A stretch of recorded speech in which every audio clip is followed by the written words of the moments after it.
On Highfield Avenue in Barnet.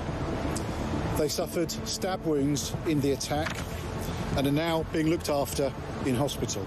We need to make sure that when people carry out these activities, they feel the full force of the law. People think they can get away with this. The person who firebombed a few weeks ago is out on bail. That's not full force of the law. This crisis, it's a crisis for all of us. It's not enough to simply say we stand with Jewish communities. Of course we do, but we must show it and act it. And responsibility lies with each and every one of us, because it is our fight too.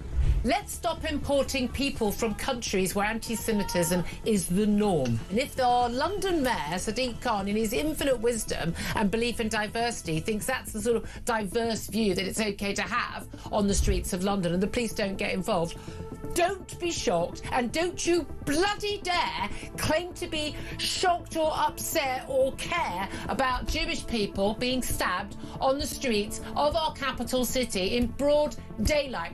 This is on you. You keep getting proven right every single time. Jews are not safe in this country. Well, absolutely. No one can be surprised or feeling shocked that this happened. No Jew certainly is. I mean, we had Zach Polanski last week saying this was just a perceived threat. Well, we can see this isn't any perception. This is real. This is happening on the streets. This isn't just an anti-Semitic terror attack. This is an attack on Britain, on the Western liberal democracy and values. The first politician that uses the word shocking, I might just go and throttle him, because this is anything but shocking. It's the most expected thing is almost overdue, if you ask me. Because, I mean, I just left Israel last week. I thought it would be the last time we were woken up by explosions, but clearly not. The Jewish community is our community, and their safety is our safety. And we have to make it absolutely clear, robust, strong leadership, and this has to stop, because otherwise it's almost being normalised, and it's terrifying, and we're sick of it. Enough's enough. Our plan is a complete step change in how we protect communities, moving beyond piecemeal responses to a sustained nationwide effort, one that ensures that people across the United Kingdom can live freely and without fear.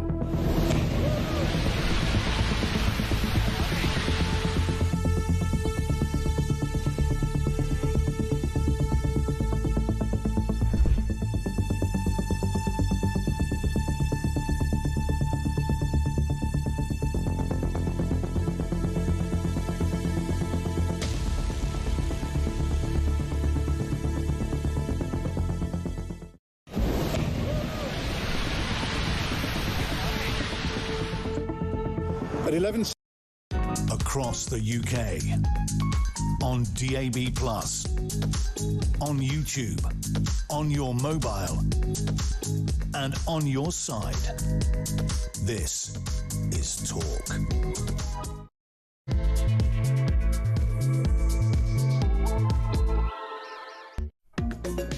Hello and a very good evening to you. It is Petrie here with you for the next 3 hours, and at midnight it is your chance to talk back. It is a full hour of just you and me chatting through the stories of the day. And it is 19 years now since little Madeleine McCann went missing, and the Met Police are keen before the 20th anniversary to finally settle this case. They think they have a prime suspect in the German rapist Christian Bruckner, who is now a free man, by the way. He was released from German prison last year, September last year, after spending 7 years in jail for the rape of a pensioner in Praia de Luz. And Praia de Luz, of course, is, we all know the name Praia de Luz, don't we, because of Madeleine McCann. And that completely bizarre story that unfolded 19 years ago. Well, they think that Christian Bruckner is the man that they want to talk to, but there are issues with that, which we'll discuss a little bit later on. I've got a former Met officer coming to chat to us about it.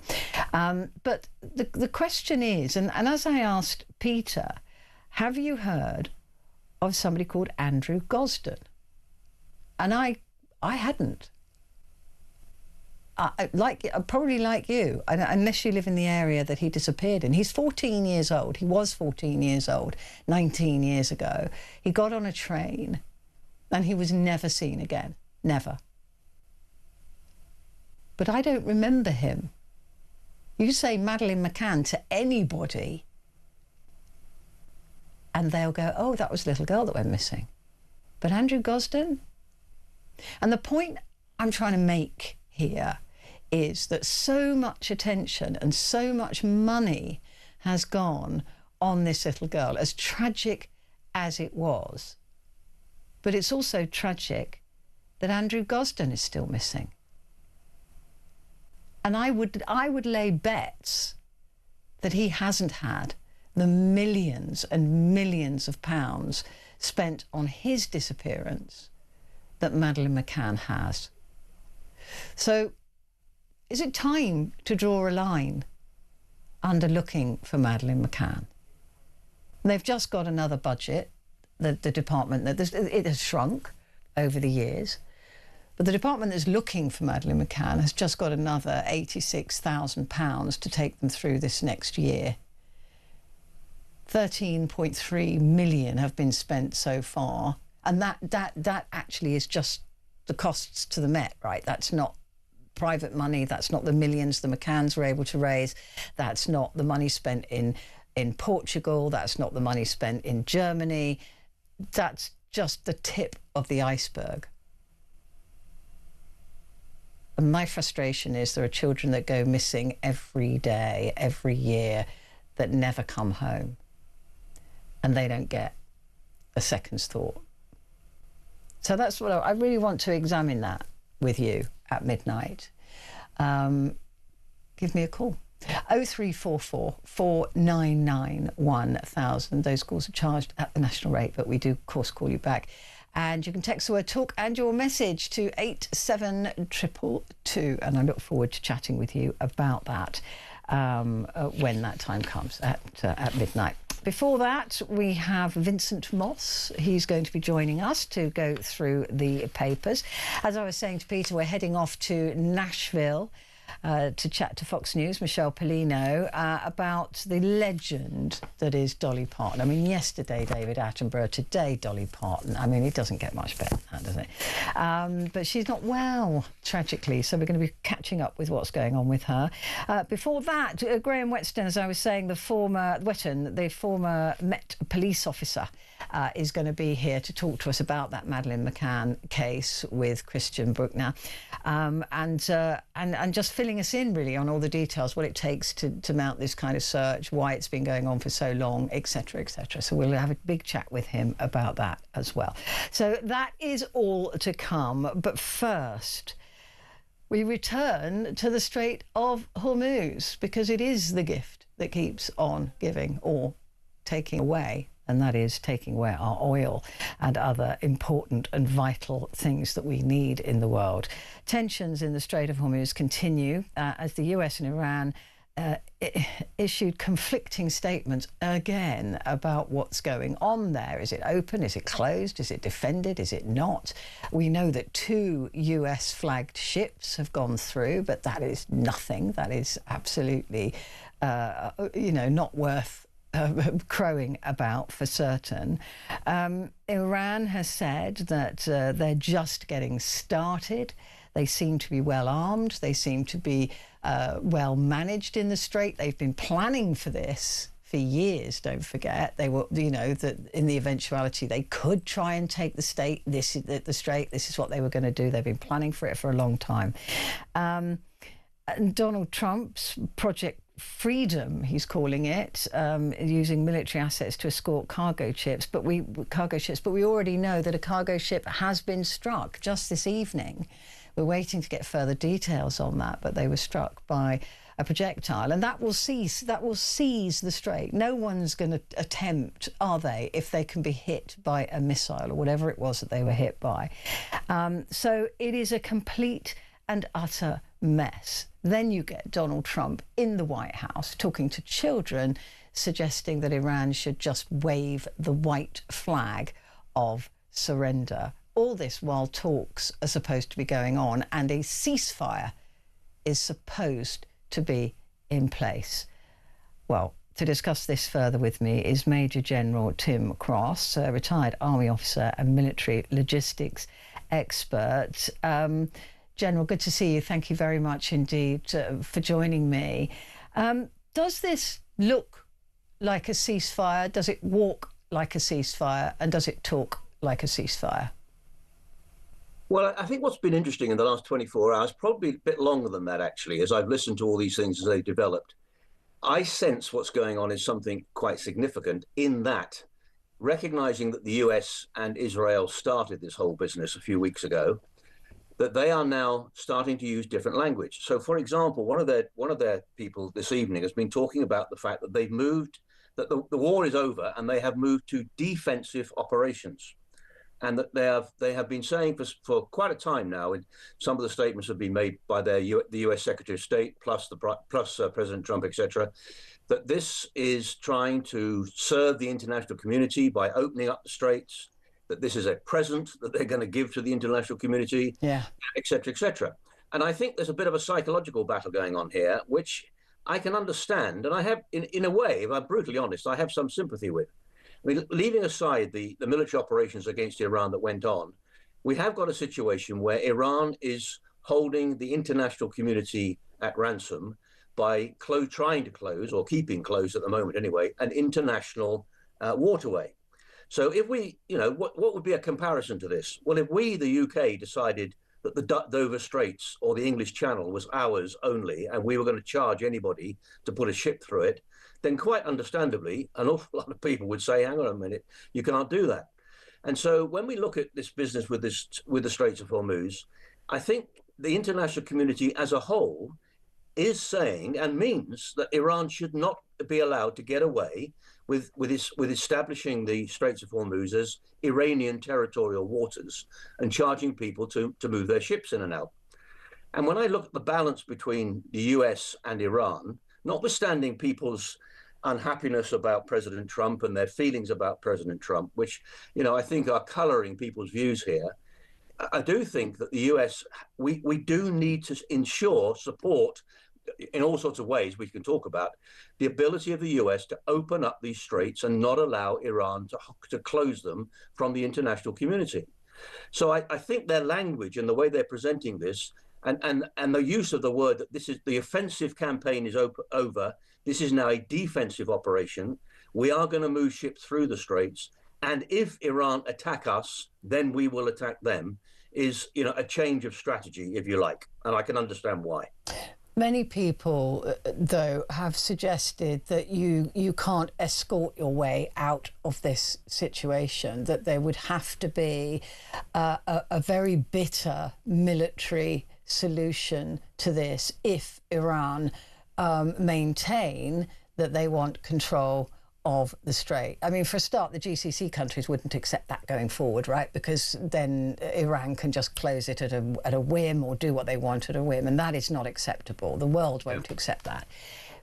But given that Iran has planned for this for some time, they do seem to have this asymmetrical warfare that lends itself extremely well to the Strait of Hormuz. The Americans have got to get it right 2,000 times. The Iranians have only got to hit one ship to seize it all up again. If a diplomatic solution can't be found, then a military one will have to be. Yeah, I think that's right. Now, obviously we would all want a diplomatic solution to be found, but we can't disengage this conversation with the reality of the whole of the nuclear issue and the recognition by most of the international community that Iran has been developing capability for a nuclear weapon. So, that's the big issue that's on the table that the Americans are trying to do something about, in inverted commas. But again, to stress the fact, you're quite right. The Gulf states and indeed our own Prime Minister and others around the world have said, we will not accept Iran closing the Straits of Hormuz. Now, if we say that, what do we mean? What are we collectively going to do about it? Now, of course, there is a danger, and I think inevitably there would be damage. Maybe ships would be sunk, etc. But if we see this in that broader context, if this is a campaign against Iran to ensure these straits are open, then it is a military operation. And in military operations, there are casualties and, unexpected things happen. So I think, again, the world community, and including the shipping owners and the trades and the insurance company, etc., have got to accept the fact that there is a danger here. But I do think America has cleared that lane very close to Oman, currently anyway, free of mines. It has got firepower that it's prepared to put in place. It will be able to destroy most of the cruise and unmanned aerial vehicles, drones, etc. But it is almost inevitable that some would get through. But how much damage would they do, and how much sort of retaliation would the Americans put against Iran would all be part of the issue. And I just think that's what's going to happen. I can't see Trump walking away from this, and I don't think he can walk away from it. Because again, the international community won't allow Iran to hold the form here. And if we don't get this right here, what message does this send to people like, for example, China, who might just say, actually, the Straits of Taiwan belong to China. No ship's going to be allowed through it. And if they want to go through it, they've got to clear it with us, and they're going to pay us a pile of money. Well, we can't put up with that there or anywhere else in these international seaways. The idea, though, of a military solution to this is quite daunting, though, isn't it? Because you say, well, the ships, the Americans will escort them through. 1 or 2 missiles will get through. I don't know about you, but if I was a commercial shipping person, non-military, and if I owned that ship, which costs billions of pounds, I'm not going to risk it. I'm not going to move. So that's sort of psychological warfare as well that's going on those ships of largely civilian populations.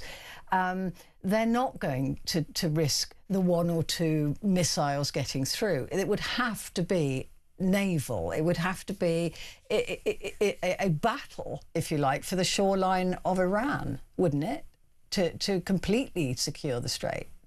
Well, even then, I'm not convinced you would completely secure the straits, because we know that the Iranian coastline is a very long coastline. About 1,000 miles, isn't it? Yeah, exactly. So it's got lots of places you could hide weapons, etc. But you could, the Americans are a very powerful military organization. They can bring a lot of combat power to bear against the coastline, and using everything from space to cyber to other forms of detecting what's going on, they would be able to target a large percentage of any Iranian capability along the shoreline, or indeed deeper into Iran.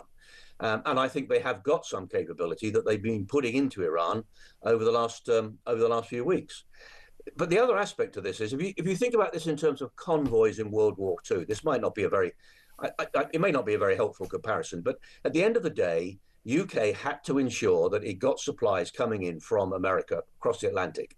And at the end of the day, too, the government, in inverted commas, had to say, OK, these civilian ships carrying civilian cargo of supplies for the UK, we will set up convoys, we will guard them. We recognize that, some of these convoys are going to be hit hard. And indeed, the convoys that went to Russia during World War II through to the north had incredibly large casualties, in terms of civilian ships being sunk.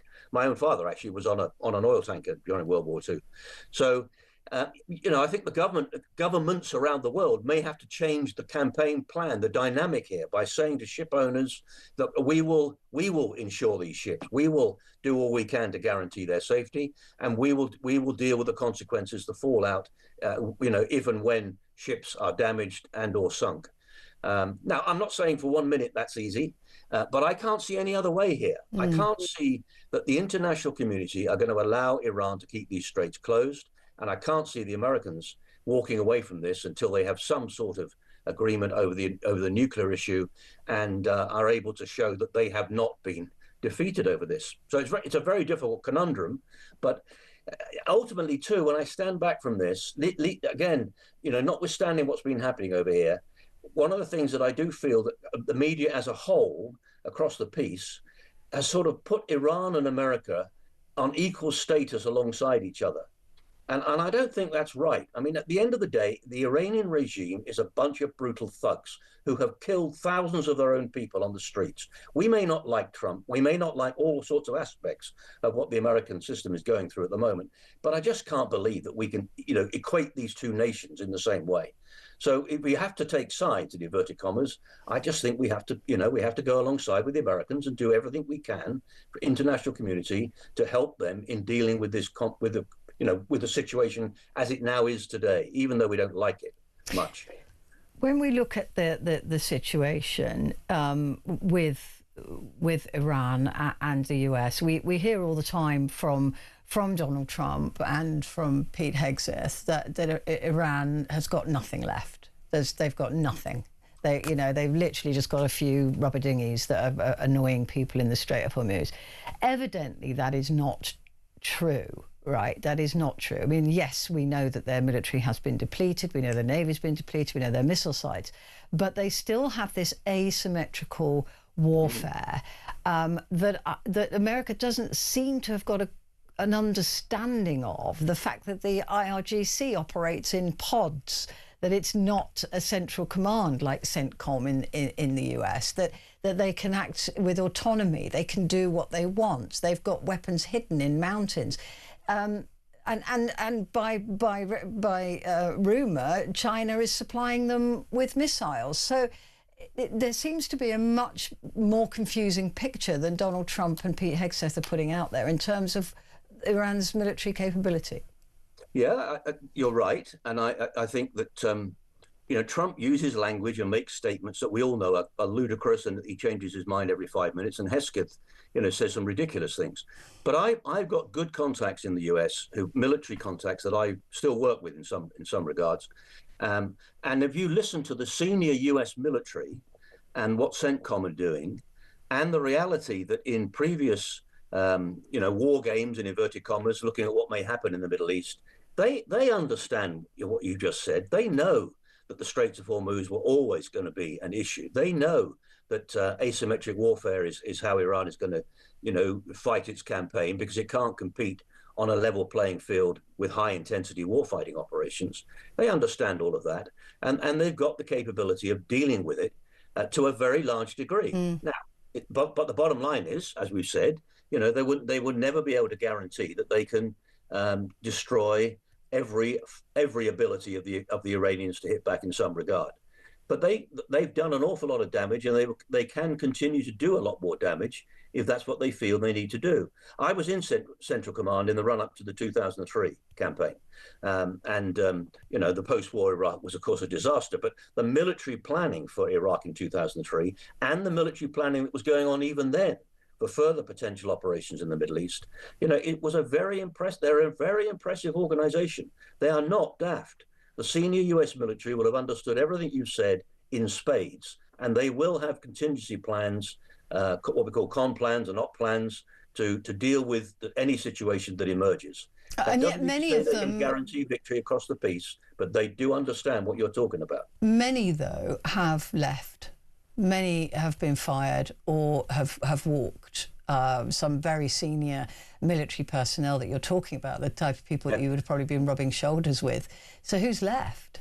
Well, there's still a lot of people. I mean, you're right, and this Hesketh is he is what he is. I mean, at the end of the day, a lot of people have gone, and Trump is not nice in the way that he deals with his people and so forth. But there are still a lot of very capable operators running CENTCOM in the Joint Chiefs, in the Pentagon, etc., who, as I say, I'm repeating myself, they do understand what you said. Now, in terms of China, there's no doubt in my mind that China, and we know, of course, that the Iranian foreign minister is visiting China soon, and as indeed is President Trump.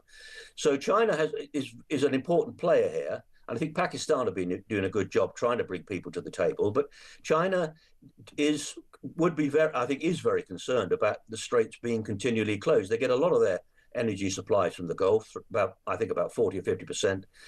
They don't want to see this thing going on any longer than is necessary. So I think China could play a part in opening up some of the channels for potential diplomacy. They will nonetheless, I'm sure, be prepared and probably are supplying Iran with, more missiles, more drones, etc., to enable Iran to continue the fight if that's the way it turns out.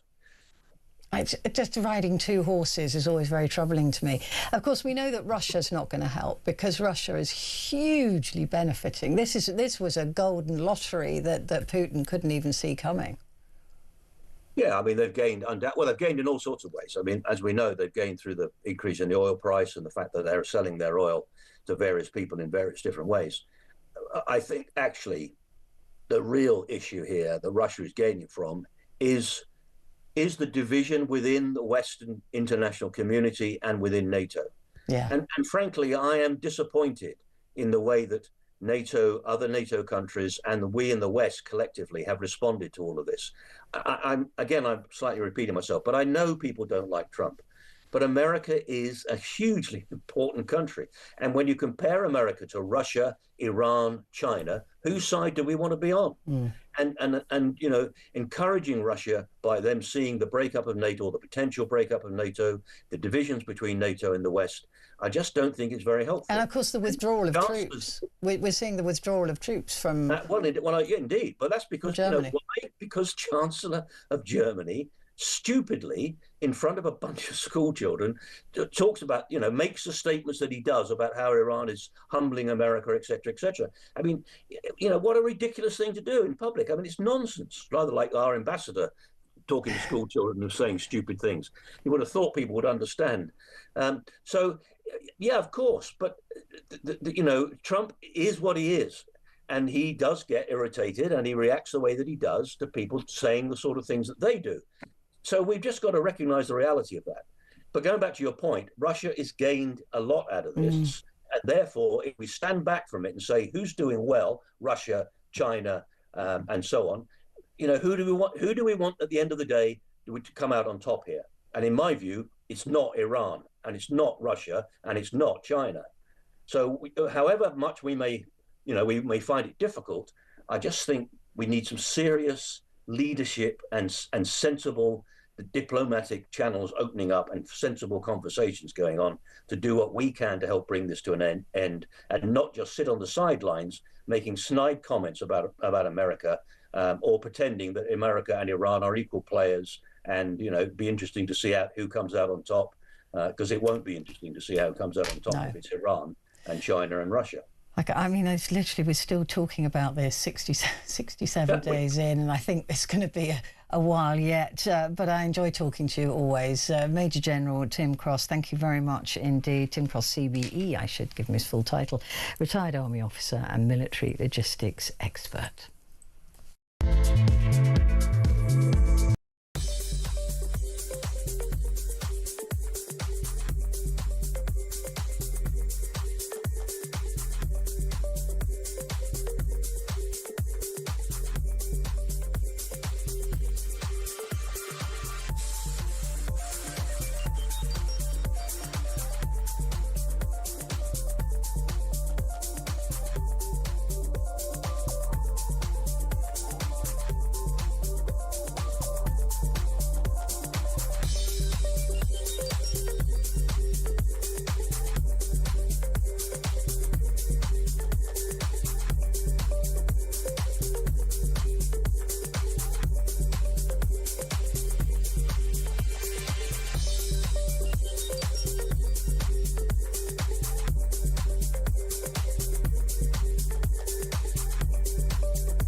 across the UK. On DAB+, on YouTube, on your mobile, and on your side. This is Talk. Hello there, this is Talk and it is Petrie, and almost exactly 19 years ago, there were reports coming through, or reports had been made, about a little girl on holiday in Portugal going missing. She was in Praia da Luz with her mum and dad and her twin siblings who were younger than her. And if that description hasn't piqued your memory, then surely the name Madeleine McCann will. I remember it really well. I remember doing phone-ins on it. I remember talking about it. I remember it being honestly the biggest story around at the time. And still, 19 years later, there are still a team of police officers looking for her. There is still evidence that people are going through. There's still questions about what happened to her. There's still speculation about the family. It's all still going on and on. And they've just got another budget, actually, this year, the team, which has shrunk. But the team has just been given another £86,000 to carry them through to 27, to keep looking for her. And of course, it's horrific what happened to her, but there are other children that go missing. And in fact, at the same sort of time, a young man who was 14 years old, called Andrew Gosden, went missing. I don't think I've ever heard of him. And I hate that. I hate that. I hate that this 14-year-old boy got on a train and was never seen again. Because Madeleine McCann and that story took the oxygen out of the room. It took every front page. It took every journalist. It took every talk show host. It took everybody along with it. And any other things that happened were just ignored or fell by the wayside. And I am disappointed in myself for that as much as I am for everybody else in that situation. But he went missing. I would put money on the fact that he hasn't had £13.3 million minimum spent on finding him. And I just wonder what is so special about Madeleine McCann. I mean, yes, she was a pretty little blonde girl, all of those things, but it shouldn't matter. That shouldn't be the story. And yet it still is, 19 years on. And still we are paying for police to look for her. And still we are paying for or we will, if it ever happens, for Christian Bruckner, the German rapist that's just been freed from jail in Germany, if they try to extradite him. Any other costs involved with that, and any trial and anything else that matters. But does it matter? Does the money matter to you? Do you think we should just keep looking for as long as we possibly can, forever and ever and ever? Or is it time to draw a line? Give me a call. 0344 499 1000.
across the UK.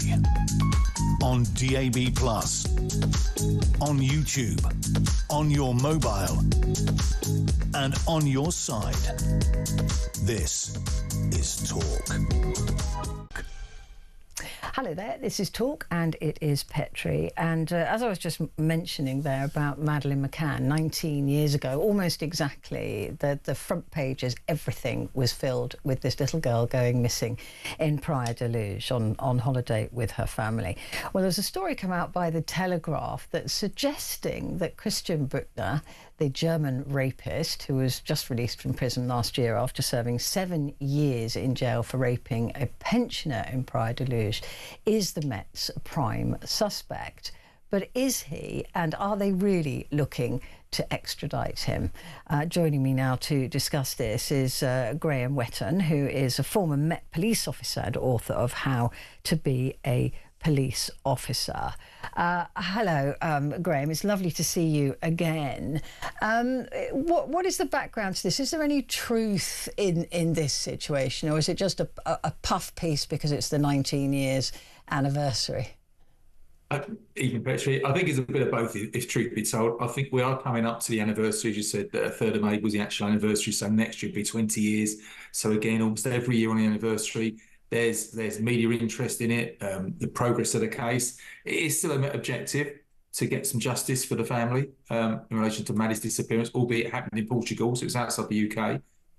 So I think there is an element of truth in what's reported. I think the reality is very different, though, in respect of he does remain, I think, the only suspect or the prime suspect for the German authorities, let alone the UK authorities, and they are working together. There are significant legal issues, though, in extraditing. You only do an extradition if you have sufficient evidence to charge. It's not an investigative extradition. You can't bring them back to interview them or start investigating again. If you extradite somebody, they come back, and the CPS have got a very high threshold for that process to take place.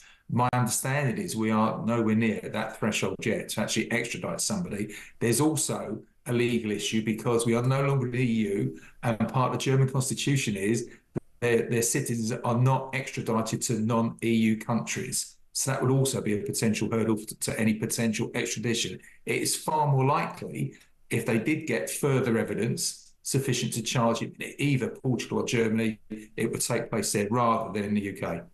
So now it's just a case of the evidential bar that needs to be reached. I mean, the Met did try to speak to Christian Bruckner, didn't they, when he was in jail, but he refused he has no need to say yes to any interviews or investigation. But there was an investigation, was it last year, Graham, that I remember seeing images of buildings being searched and outhouses and things like that around the scene where Madeleine disappeared, and also where Christian Bruckner had been spotted. Yes, that's my recollection as well. Yes, I think the German authorities actually conducted their own investigation with the approval of the Portuguese authorities as well. They were looking to get more evidence. My understanding of the current situation is it's still very circumstantial.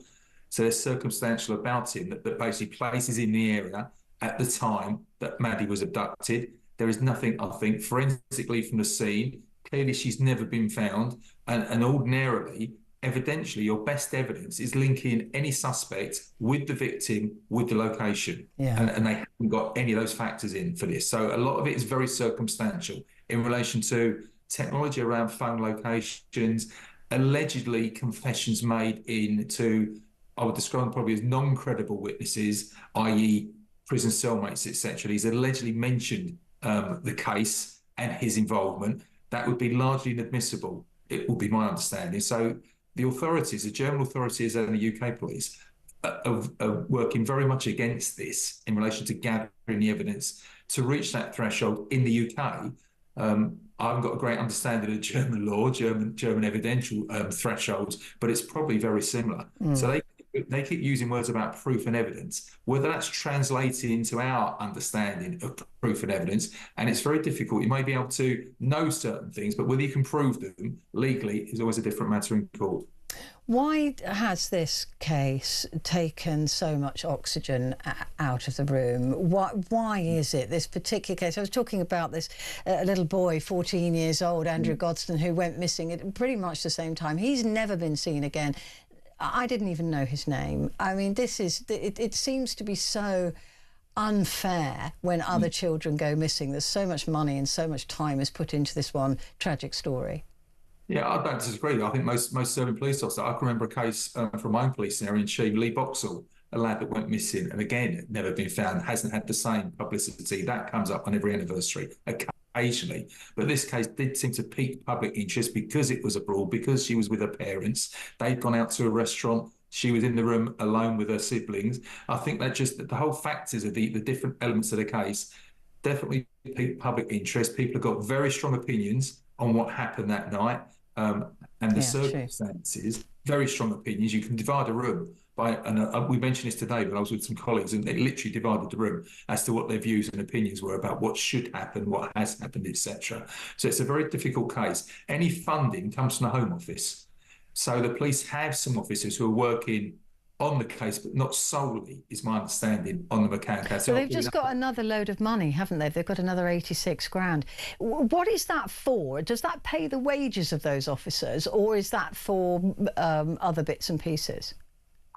Partly both. It will pay, I think my understanding would be part of the wages, so 86,000 will probably be maybe 2 to 4 detectives who will work occasionally on the case, as in review it. And we're talking now 19 years down the line, where they will still be reviewing testimony, witnesses, potential and possible, and there's been numerous possible sightings and people claiming to be mad over the years. They all have to be checked. And if you're going to review the case, you must review it from the start. So you've got a full understanding of the whole case. So to review a case that's now 19 years old will take some time. They'll still be working their way through the process. But this can't go on forever, Graham, can it? Can it?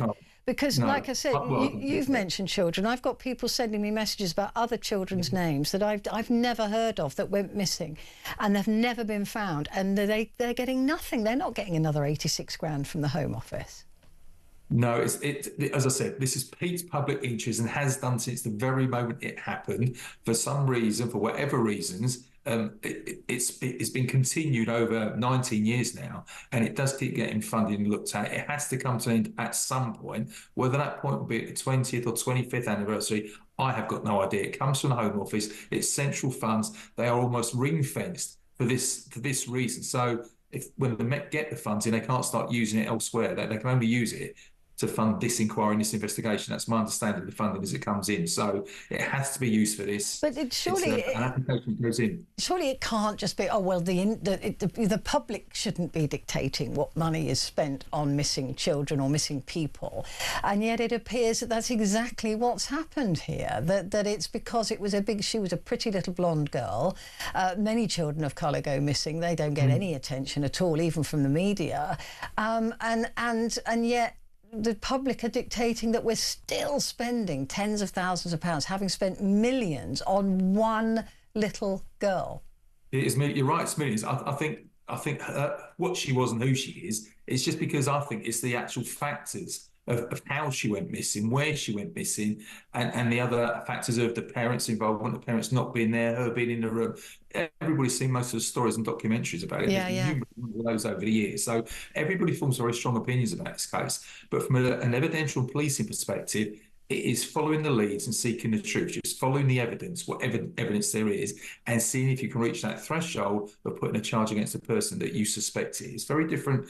It's knowing one thing, knowing things is one aspect, but being able to prove them evidentially in the court of law is very challenging. And that's where not just the UK authorities, but also the German authorities and even the Portuguese authorities, that's the challenge they face in this case because they lack so much direct evidence.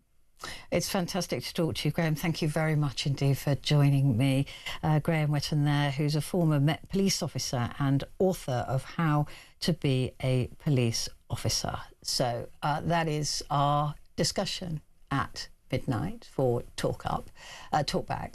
So I want to hear from you, having listened there to what this former Met officer is saying, you know, he agrees. He actually does agree that there are so many other children that have gone missing. I've just got the name Ben Needham. I do remember the Ben Needham case. In fact, I interviewed his mother. I think I've interviewed his mother a couple of times, actually. A lovely woman, Denise, I think her name is, I think. But lovely, really fantastic woman, bereft and heartbroken. Not nearly the money and time spent on Ben Needham. Another name here, Catrice Lee, missing 40 years. Money spent on Madeline versus Catrice breaks my heart. And that's from Rose in London. So how much longer can this go on? I understand why the parents want to do it, but come on now. This is not Home Office money, it's our money. And millions have been spent on looking for one little girl when so many go missing. Give me a call, 0344 499 1000.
Across the UK, on DAB+, on YouTube, on your mobile, and on your side. This is Talk.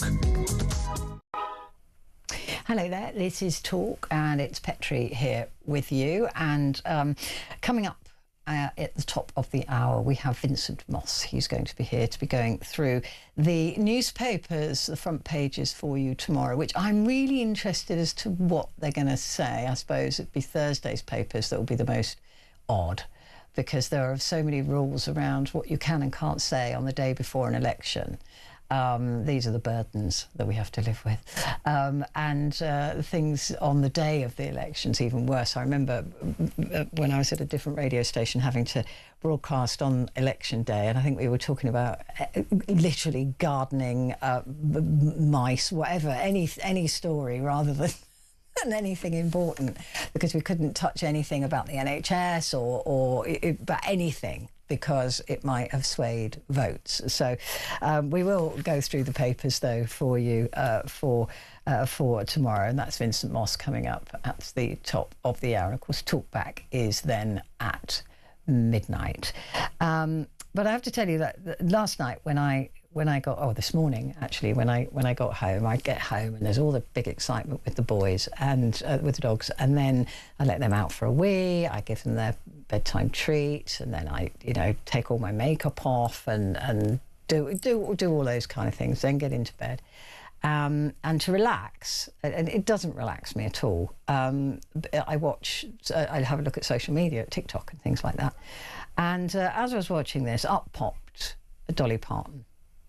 And I'm a big fan of her as a human being. I mean, I do sing along to her music, but I don't know her music very well. But I think she's just the most spectacular, wonderful person. I mean, she just always has been. She's 80 years old. And I've got a clip now of part of what I saw last night when Dolly Parton was actually just responding to her followers and her fans about her health battle. And I have some good news and a little bad news. But the good news is I'm responding really well to meds and treatments, and I'm improving every day.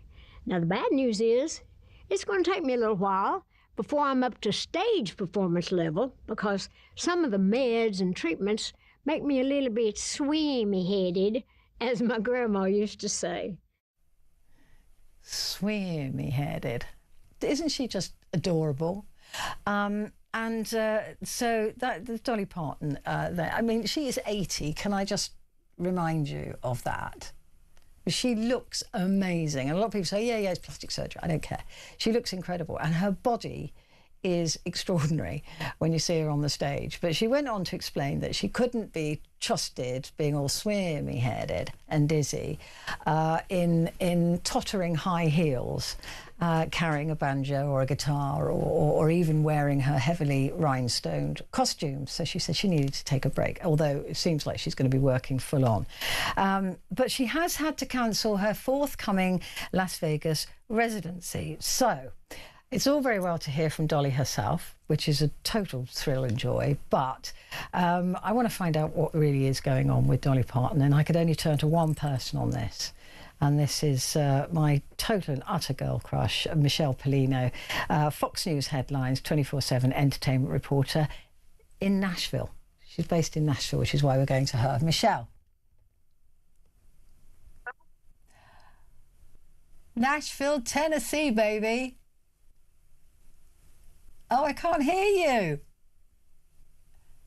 Oh, no, we've got nothing. Oh, we're going to have to try and get her. We're going to have to try and get her back. The country star, though, is she's confirmed that she's still recording music. This is her taking a break. She's just not doing her Las Vegas residency. But she's writing a Broadway musical about her life, as well as working to open a museum in Nashville. Oh, well, I have to go to Nashville. Michelle Pollino. Okay, can you hear me now? Yes, I've got you now. I've got you now. Fantastic. How's Nashville treating you? That's beautiful. It's a real working music town, and I'm absolutely loving it. I'm actually supposed to go to Dolly's hotel opening.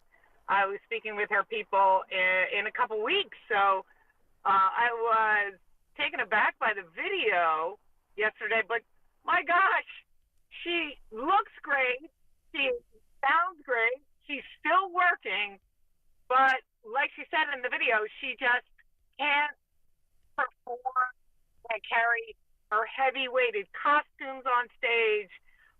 She can't carry her, different instruments because of the medication that she's taking.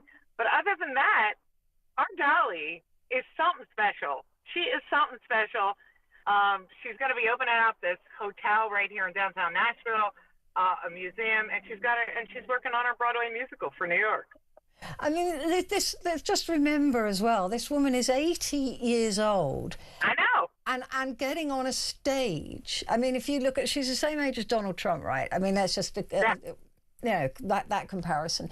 And she'll go and do a live show, full of energy, full of chatting to the audience. She's very big on being. She's just seems to be unstoppable. And when I saw about her health battle, I thought, well, I hope she's not playing it down. I hope that really she is okay.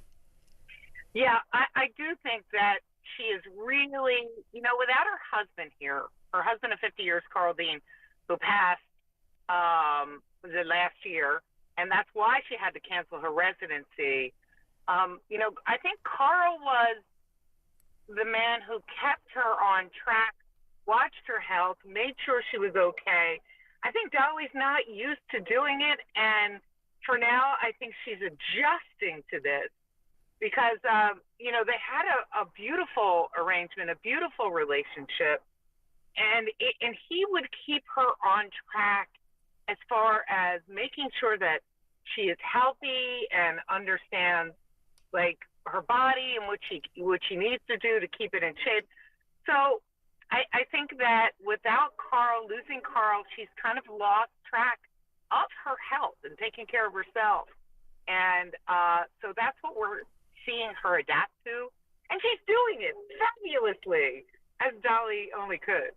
I mean, the thing about this woman as well is that is often not talked about is her incredible altruism. I mean, she really does get stuck behind a cause. She puts money where her mouth is. She's got a charitable institution. She does a lot of very, very good work, but she doesn't crow about it. No, she doesn't. In fact, they just opened up the Dolly Parton Children's Hospital here just about, I'd say, last month. And she gave them a tremendous amount of money.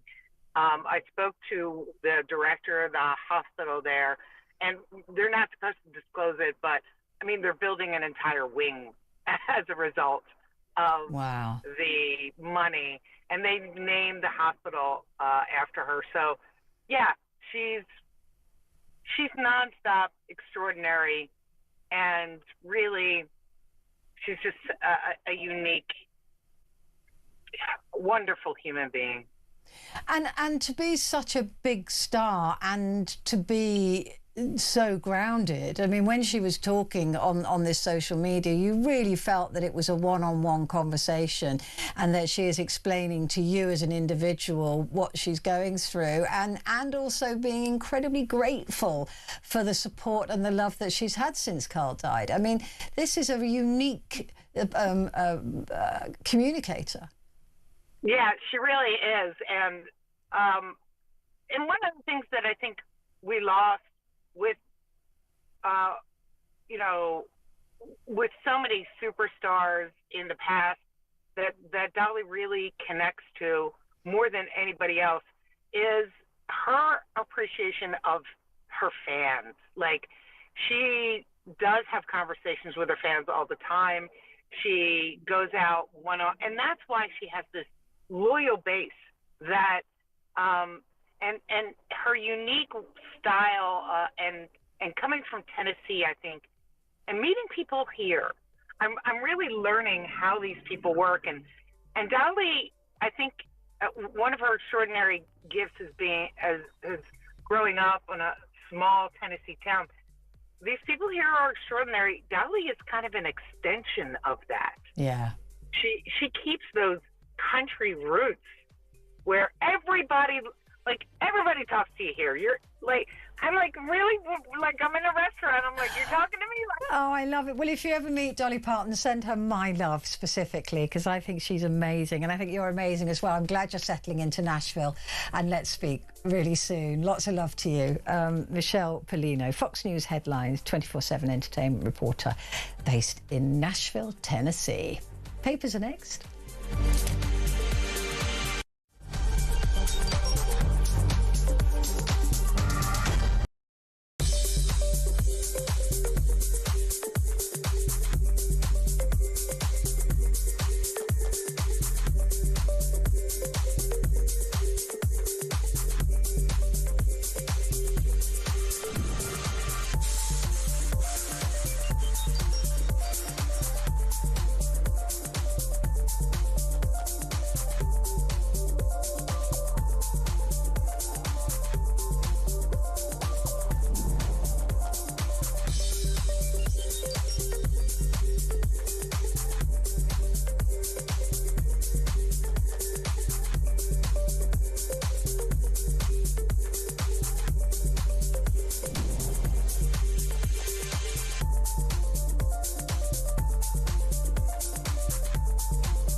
across the UK. On DAB+, on YouTube, on your mobile, and on your side. This is Talk.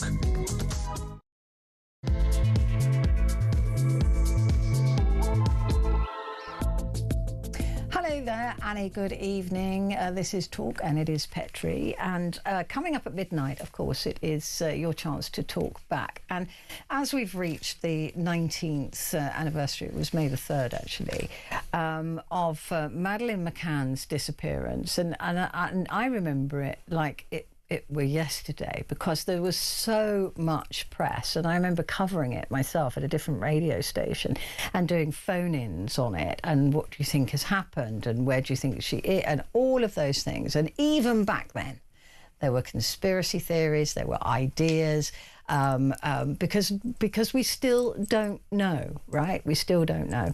And the reason we were talking about it today is because there was a story in the Telegraph suggesting that Christian Bruckner is the prime suspect. He's the German rapist that was in Praia de Luz at the time. And in fact, he had raped a pensioner at that time.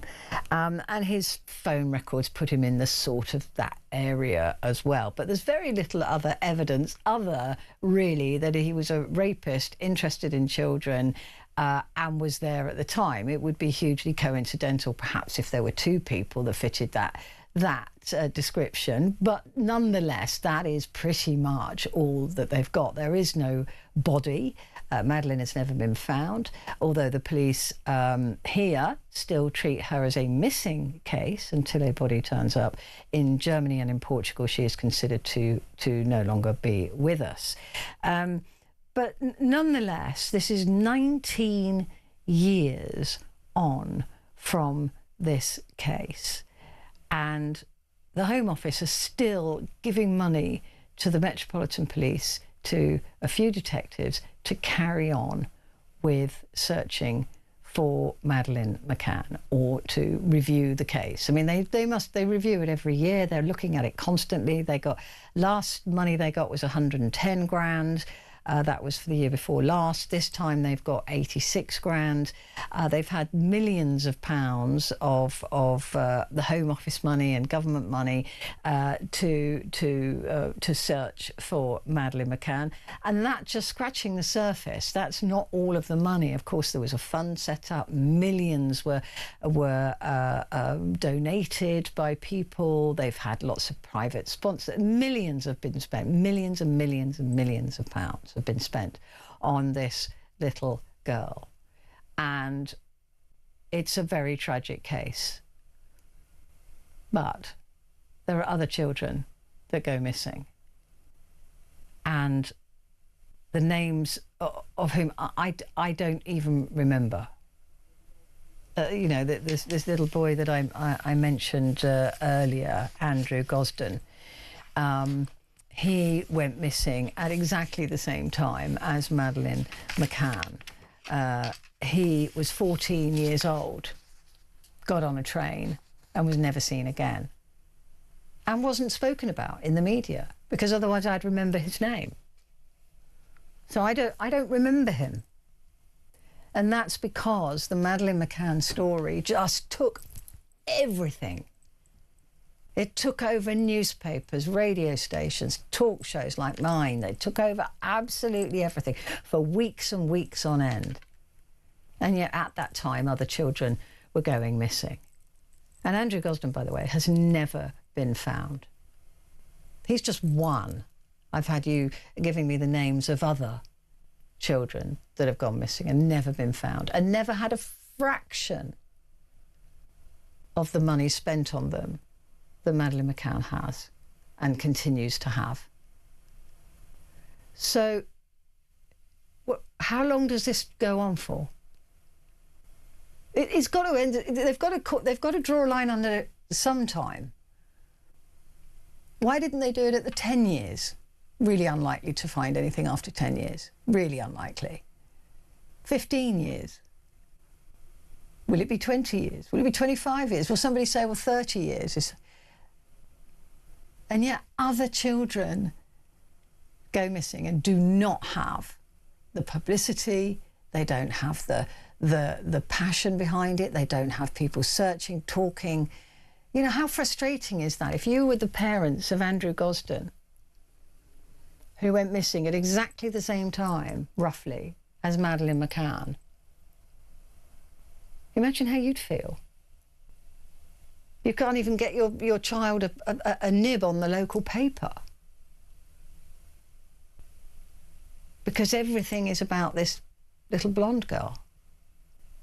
So when do we draw a line under this?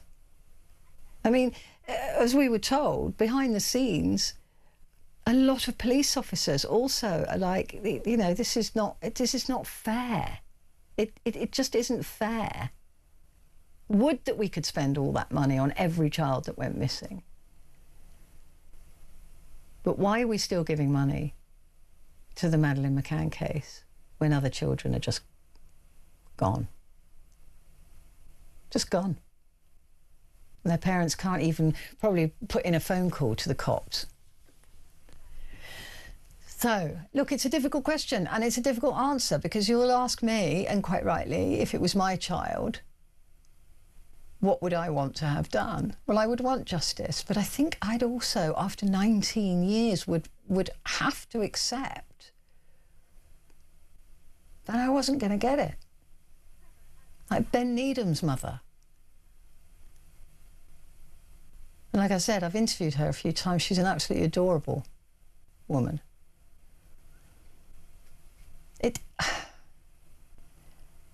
So that's the question, really. How much longer can this go on for? How much longer are you prepared to pay for it? Because it's not the Home Office's money, it's our money. Give me a call. 0344 499 1000. Calls are charged at national rate, but we do call you back. And text the word talk and your message to 87222. Or joining me now to discuss this and other things is Vincent Moss, former political editor. Good to see you. Hi, Petrie. Good to see you. Right. This is a difficult one, isn't it? Because it's a little girl that went missing, and it is very sad and it's tragic. But I do remember it at the time, and I'm sure you do as well. It was the biggest story ever in the world, probably at the time. And it continues to get the support that other missing cases don't. It does, very much so, because it's just one of those stories that has captured people's imagination, and people are fascinated as to what really happened. And as the former police detective was saying, Graham was saying, everybody's got a theory. Everybody's got a theory on what happened, who might have taken her. You know, obviously they weren't, were the parents involved? All sorts of rumours and speculation has been around, and it continues to this day. I think the problem with the case is it would be a very brave Home Secretary that stopped funding this case. In a bit like certain Home Secretaries will never let certain people out of jail because you never want to be the Home Secretary that freed Myra Hindley or Rose West or anything like that. And this is one of those cases in a different way, where it would be a very courageous politician that stopped funding this hunt. And I think the parents can never publicly admit, or they may privately think they'll never know what happened to her. And their best hope really is almost like a deathbed confession, or somebody tells somebody something, and the only chance of that really happening is to keep the story in the public eye. So they do have to keep the story out there. But is it a good use of police resources and taxpayers' money when, as you say, there are so many other cases out there? Realistically, probably not, but that's a very hard thing for those who would like a solution to this to hear. Yeah, I mean, look, I get that people that this was a big story. I remember, you know, we were all, you know, treating it like it was the biggest story in the world, and I completely missed this little boy going missing, as I suspect most of the press did, because of it, and that's not good for us. That's not a good thing to admit to, right? Because all people are equal, and we shouldn't get into a feeding frenzy just because it's a popular story. But it is interesting to me that it's public opinion that is driving funding. The fact that it's a big story is what's driving the funding, rather than it being the right thing to do or the wrong thing to do. And I'm not sure. Would it take that much bravery to say, look, we've spent enough, we've done enough. Look, it's 19 years, 20 years. we have to. There are other children missing. I think we're all grown up enough to accept that. I think so, but you'd probably need the support of the McCann family to say that, because if the McCann family objected to the funding being cut, then you would be in a fairly unholy row with the family who still want to try and find their missing daughter. Yeah, but so I think it would be difficult. Yeah, but there are other kids. There are. Another name just come through. Don't forget Lee Boxall, you know, who went missing in Wimbledon. I mean, none of these children have had the millions of pounds spent on them. We know that. We can pretty much guarantee that, right? They won't have had the millions spent on them that has been spent on Madeleine McCann. And just because it was a big story and this, you know, this pretty little blonde girl, and that was mentioned at the time because children of colour go missing all the time. They don't get barely any attention from the newspapers, from the press even. They don't even get a photograph in the papers. So that all plays into it as well.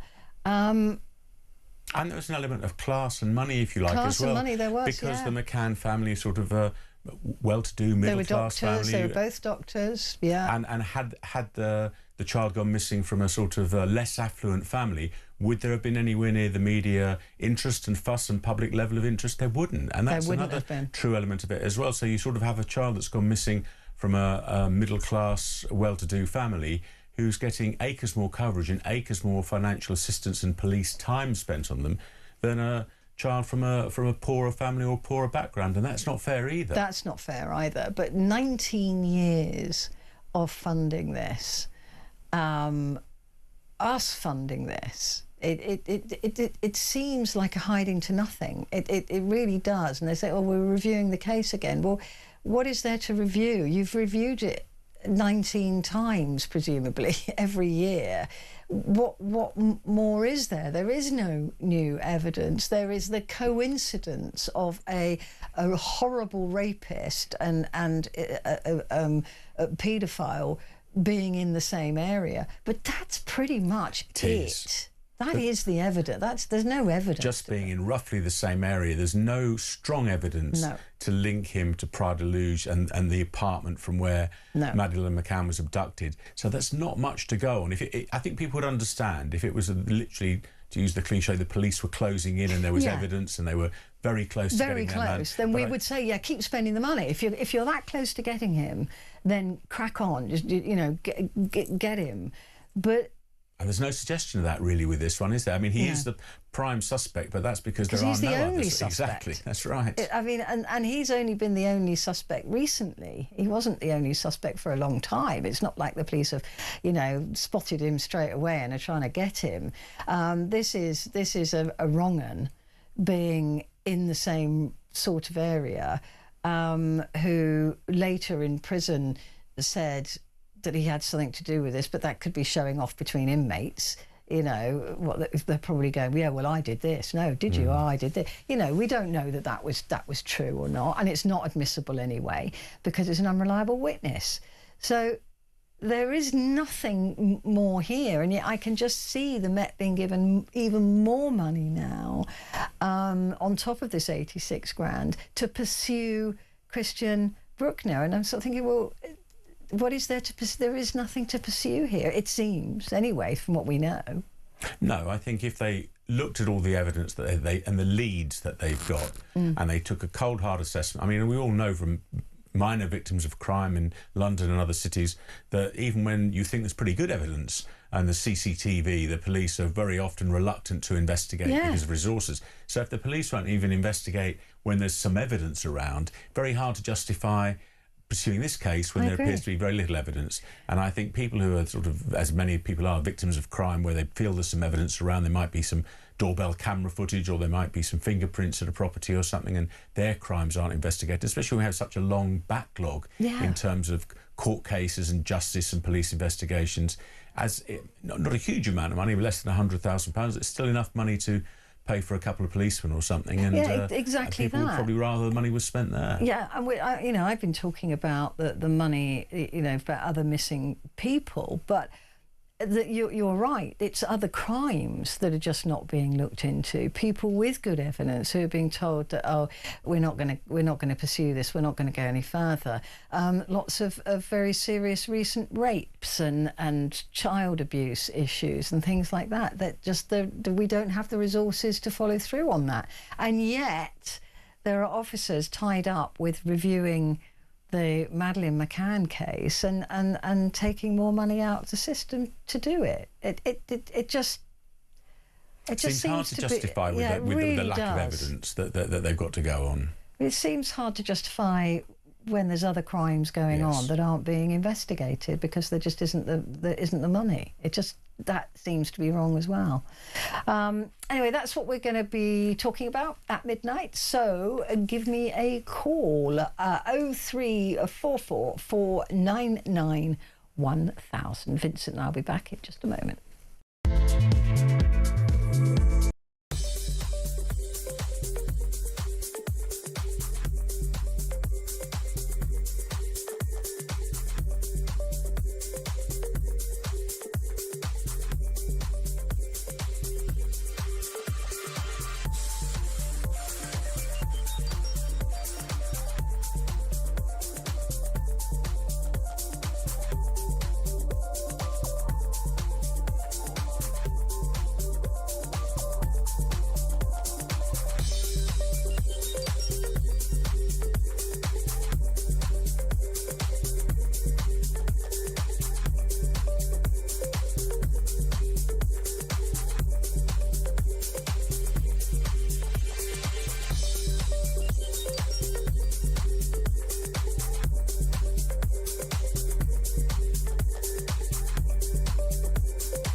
Across the UK, on DAB+, on YouTube, on your mobile, and on your side. This is Talk. Hello there, this is Talk and it's Petrie, and with me is Vincent Moss, and we're going through the papers now. Well, I just have to ask you before we get into the papers, what would be your Met Gala outfit? Because it was art. I think it was art this time. There are some amazing outfits on there. I think I'd probably go as a film character. Oh, would That'd be my get out of jail. That would be your way out. Yes, I'd try and find a Hollywood makeup artist to do me as a film character. That's a good plan, That way I actually. could then get out the fact that I don't look like a film star. I'd try and get sort of made up. And then you could just wear black tie, and then that would be perfect, wouldn't it? What about you? Oh, it would have to be something really stupid. I would have to do something so. Not even avant-garde, just taking the mick. It would have to be something ridiculous, like the Swan outfit. I haven't designed it yet, but it would have to be probably like a dog costume. Dog costume would be good. Beyonce looked amazing. I thought there were some amazing dresses. But... Well, she was wearing the skeleton type outfit, wasn't she? And there was Heidi Klum, who was British. She's always very good at Halloween costumes, the model Heidi Klum, and she went as a statue. So she was all completely, and it did look very impressive. She's got some really impressive artists around her, but she went dressed as a statue, which is taking it literally as a piece of art. So I thought she looked great. But there's a lot of fuss about the Met Gala, and it was sponsored this year by Amazon, wasn't Jeff it? Bezos, by Jeff really Bezos. controversial. Very controversial. So a lot of big stars didn't go. And the one thing I saw yesterday when I was looking at Met Gala stuff was there was a film that was projected onto Jeff Bezos's multi-billion-pound apartment in New York, the top 3 floors of an apartment block, and it was this amazing woman who worked for Amazon, who says, "You don't know me, but I'm one of the people that's made you a billionaire." It was really good protest. I was down. Yeah. I was right down with that. It was just projected onto his actual flat, saying, don't forget that exactly. we made you. We can destroy you. There's more of us than there is of you. And I thought she was going to get fired because she was an Amazon worker. But I thought that was nonetheless. I thought it was a great protest, and a lot of people did protest by not turning up. Anyway, so that's just because that's on the top of the Times, talking about the best looks at the gala. New powers to treat Iran proxies as foreign spies. So perpetrators of anti-Semitic attacks orchestrated from Tehran will face 14 years in prison. Well, it's a big sentence. I mean, it's supposed to be coming, according to the Times, in the King's speech next week when the government outlines its legislative plans. And in the wake of what we saw, the horrific events at sort of Golders Green, the Prime Minister has sort of suggested that a lot of these attacks that are happening and these anti-Semitic attacks are motivated by Iran, and saying that he's going to crack down on that because there'll be new powers that if they track down these people that they could face up to 14 years in jail. I mean, it says even if they didn't realise they were acting on behalf of Iranian proxies. And I was watching a news report either today or yesterday, I can't remember, but and it was a really fascinating look into the world that people get sucked into on social media, and how these proxies, it's bots to begin with, trying to assess whether you're going to be somebody they can use to act as a proxy, and then you get more and more deep into this system, and they start asking you questions like, what skills have you got? Where do you live? Could you go to Israel? Can you go to another country if we ask you to do that? And then offering to pay people to commit acts of terror, which is what they believe happened with the ambulances, the Jewish ambulances. Exactly. And it's really worrying proxies. Because rather than the old days, it used to be spies and people that actually believed in these causes. No, it's just thugs for a penny. Exactly, trying to find people who they can pay to commit attacks on, whether it's a mosque or a synagogue or anything else. Or just set fire to something or blow something up or whatever. They're not idealistic. Which makes them harder to find as well. Yeah. So because a lot of the well-known perpetrators will be on the radar of MI5 and MI6, so will perhaps be found a bit easier. But if they're just paying random people that they've discovered on the internet to do things, it makes them a lot harder for the police to track down. A lot harder. And of course, potentially many more of them as well. But maybe something like this could get 14 years in jail. Maybe they would think twice about it. Call time on the pre-flight pint, urges Ryanair boss. So for many Britons, the early morning airport drink is a crucial part of the travelling ritual. Is it? Do you have a pint before you go on? I don't, but I do find it amazing. Every time you get a 5 o'clock or a 6 a.m. flight from any airport you like, the bar at the airport is always... It's always a spoons. And it's always heaving and it's always packed. And I don't know how people have got the stomach to do it, but they do. Maybe they're just starting their holiday early. But I think there's nothing worse than getting on a plane. So licensing laws must be different. I think they are. In airports. Yeah, then. I think you can drink whenever, but Michael O'Leary very unhappy about it, and we always see those pictures every summer and leading up to the summer of people being thrown off planes for being drunk. So it makes sense. I can imagine he's saying that airports should stop selling alcohol in bars before morning flights. I suppose the argument is it depends. It might not be the morning for you. It might not be the morning. If you've come in and you're on a stopover, and it might be the middle of the night for you. It might be 10 o'clock at night. So it's always 6 o'clock somewhere, people say, don't they, when they're having a drink. So he's very keen to stop it. He says it's becoming a problem. The situation's worsening. It's a real challenge for airlines, he says. I fail to understand why anybody in airport bars is serving people at 5 or 6 in the morning who needs to be drinking beer at that time. So he's very hot on it, and he would like to see it stopped. It is, of course, criminal Probably because he wants to charge people for beer on the plane. Well, is that exactly? Yes, it's probably yes. He's probably going to have his own range of O'Leary beer. But I think that is one of the arguments. It's all very well saying to the airports, stop selling alcohol, but then don't serve it on the planes either. If you feel that strongly about it, it shouldn't be available on planes. I'm not sure. It may be that it's not available on Ryanair flights, but most airlines do serve and sell alcohol, and if you're nearer the front of the plane, you can have as much as you want for free. As my rare trips at the front of planes, I think you can get served as much alcohol as you want, can't you? I think so. If you're business or first, they don't mind. They don't mind that. But it's an interesting one, isn't it? Because, like you said, the reason the airports have this licensing arrangement is because people are flying in and they're waiting to change flights or whatever, and it could be 24 hours since they've. It's evening for them. So exactly. But it doesn't sound like a bad idea. But I thought airlines anyway could refuse anybody who was drunk from even going through to get on the plane. They can stop you getting on, and it's a criminal offence to be drunk on board an aircraft, and you can get a large fine and up to 2 years in prison. But I guess it's sometimes hard to tell when people are getting on the plane. It's not until they get on the plane and start shouting and bawling at people that you know they're drunk, perhaps. Well, I don't know. I think you can probably spot.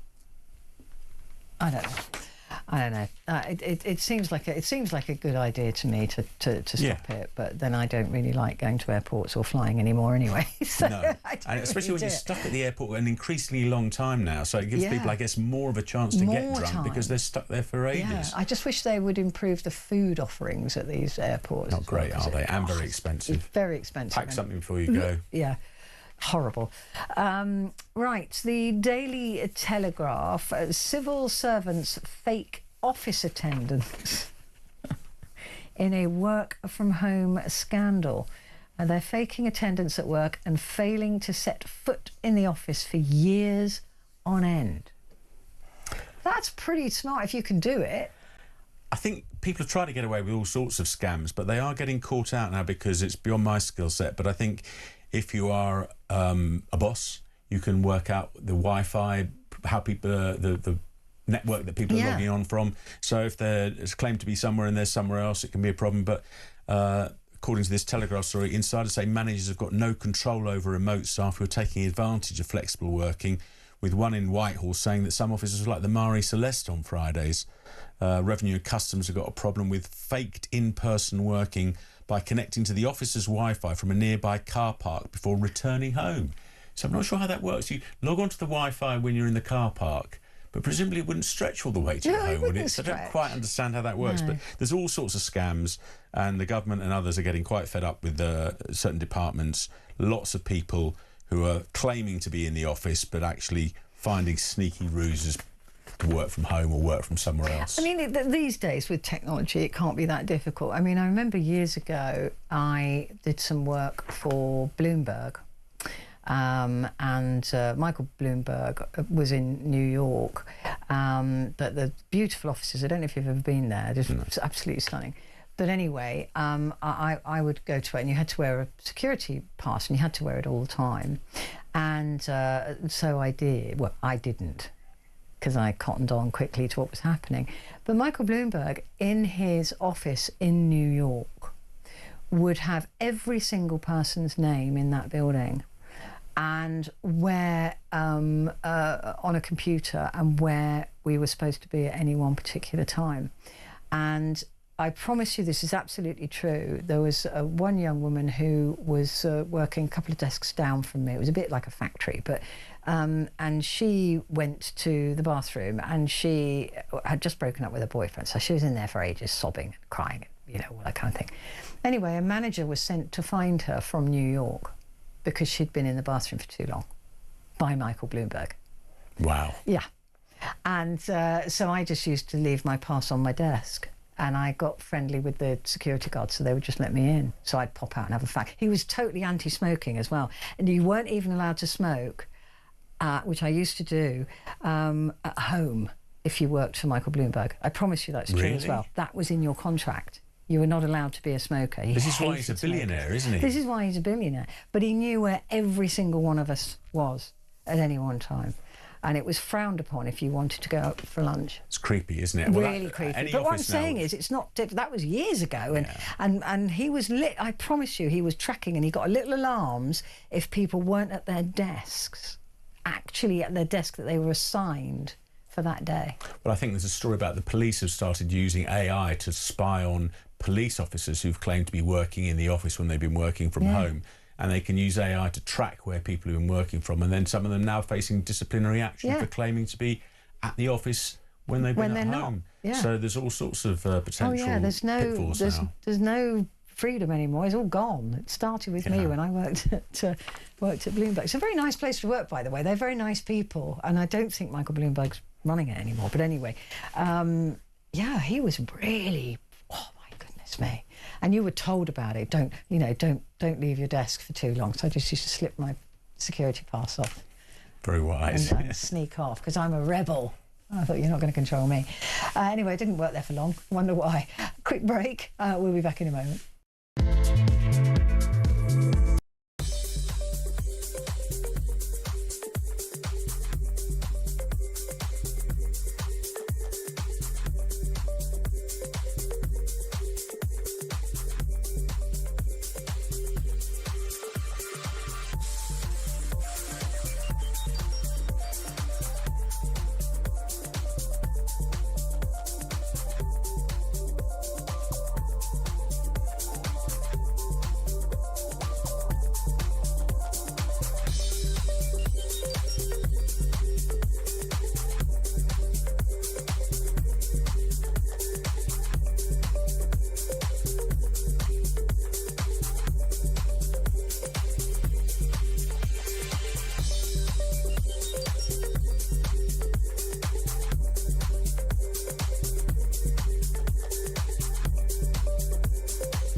Across the UK, on DAB+, on YouTube, on your mobile, and on your side.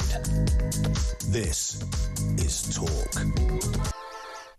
Hello there, this is Talk, and it's Petrie, and with me is the wonderful Vincent Moss, former political editor. The Sun newspaper, Vincent, has gone with "Come Cry With Me." Yes, they're warning about 13,000 flights axed for May. Holiday chaos over fuel shortages. This is because of course what's happening with the Strait of Hormuz, with the fuel blockades there, and saying that 13,000 flights this month have been cancelled. Now, to be fair, what the travel industry says is this is really probably means that if you were going to get an 8 o'clock flight to Barcelona, you might be on a 7 o'clock flight or a 9 o'clock flight, where there are multiple flights the same day to the same destination. But one does wonder if this carries on the crisis in the Middle East, it can only get worse, and what it means for summer holidays in particular could be really problematic, because I'm sure most people won't mind if they have to travel an hour later or an hour earlier. But if you were going to go from Gatwick and you're now told your flight is from Manchester or vice versa, that's a massive problem. And if the days start shifting, or the worst of all worlds, you get to where you're going and you can't get home. Well, according to Simon Calder, because I spoke to him last week, he said that they once you've paid for your flight, the carrier is duty bound to put you on another plane, even if they have to pay for it themselves. So if you're on an EasyJet and there's a ticket going on a really expensive airline like British Airways, then they have to pay the difference and put you on that aircraft to get you home. So there are rules around it. But of course the problem is going to be is that if you fly into a place and there's no fuel there, or there's there are issues that can't be fixed with just putting you on another plane. He's right, there are rules and they are duty bound to get you home, but all I would say is good luck being in an overseas airport trying to persuade a hard-pressed person at the desk to fly you home on a different, more expensive carrier and your family or your girlfriend or partner, because the rules are, as he says, Simon's right, they have to get you home. If you're somewhere at midnight and you're trying to get home and you're saying, well, the rules are, usually you find when this chaos is going on, there's nobody on the desk, there's nobody help, and you're stuck there. So it's just a very worrying just makes it situation. uneasy, doesn't it, for everybody? The last thing you want when you're going on holiday, isn't it? No, I know. Just to make it. I mean, this is why I just hate travelling now. I just staycations again, isn't it? We're back to the COVID years. We're back. I stay at home anyway. I much prefer to be there.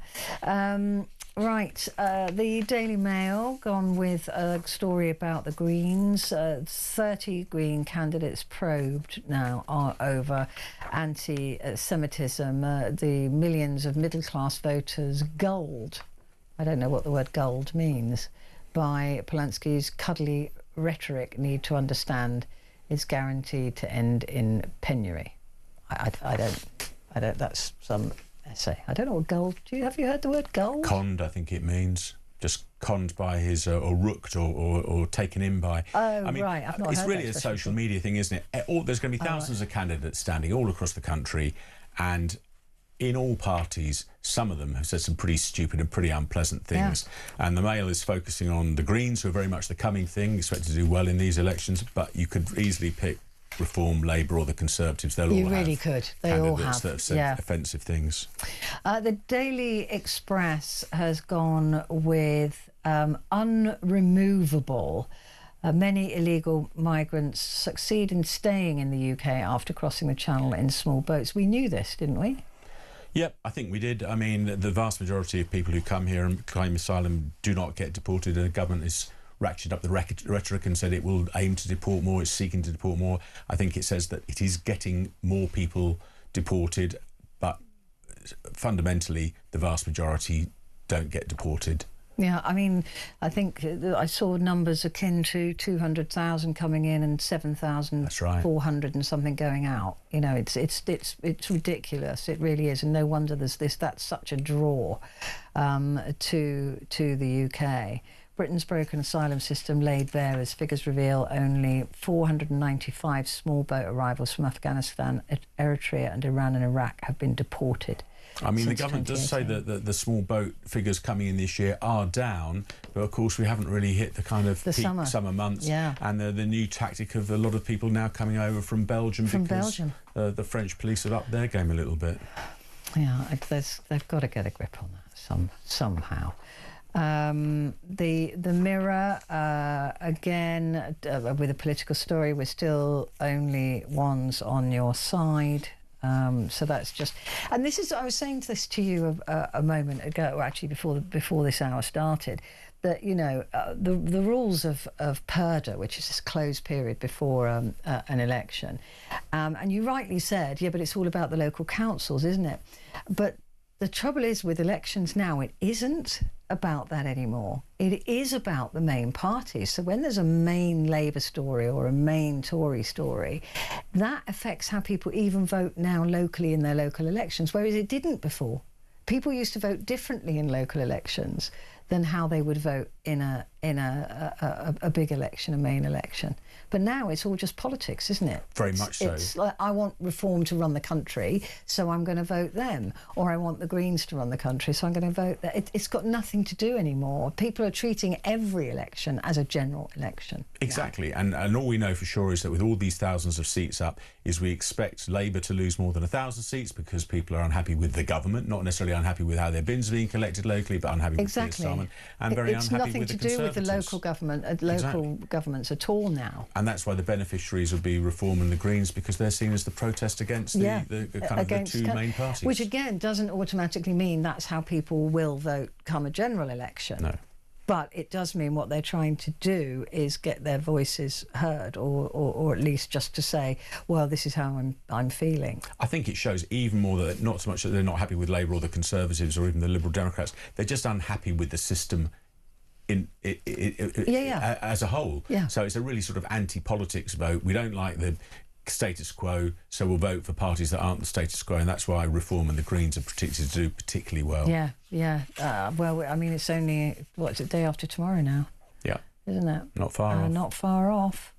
Let's have a look at the Eye. The Eye again going with millions face flight cancellations as jet fuel shortage deepens and the Iran ceasefire falters. I mean, I do think that is the main story. This will be the thing that will be worrying most people, because even those who aren't going on holiday will be going to visit relatives or friends or family, and the uncertainty over flights for the next, not just the next month, but potentially for the next 3, 4, 5, 8 months or longer, will really be worrying a lot of people. And it's not just the will I be able to get there, it's what price am I going to have to pay, and flight prices are going through the roof as well. And if you're really looking forward to your family holiday and you're looking at buying 4 return tickets, you could be talking a huge extra expense when nobody's got any spare money.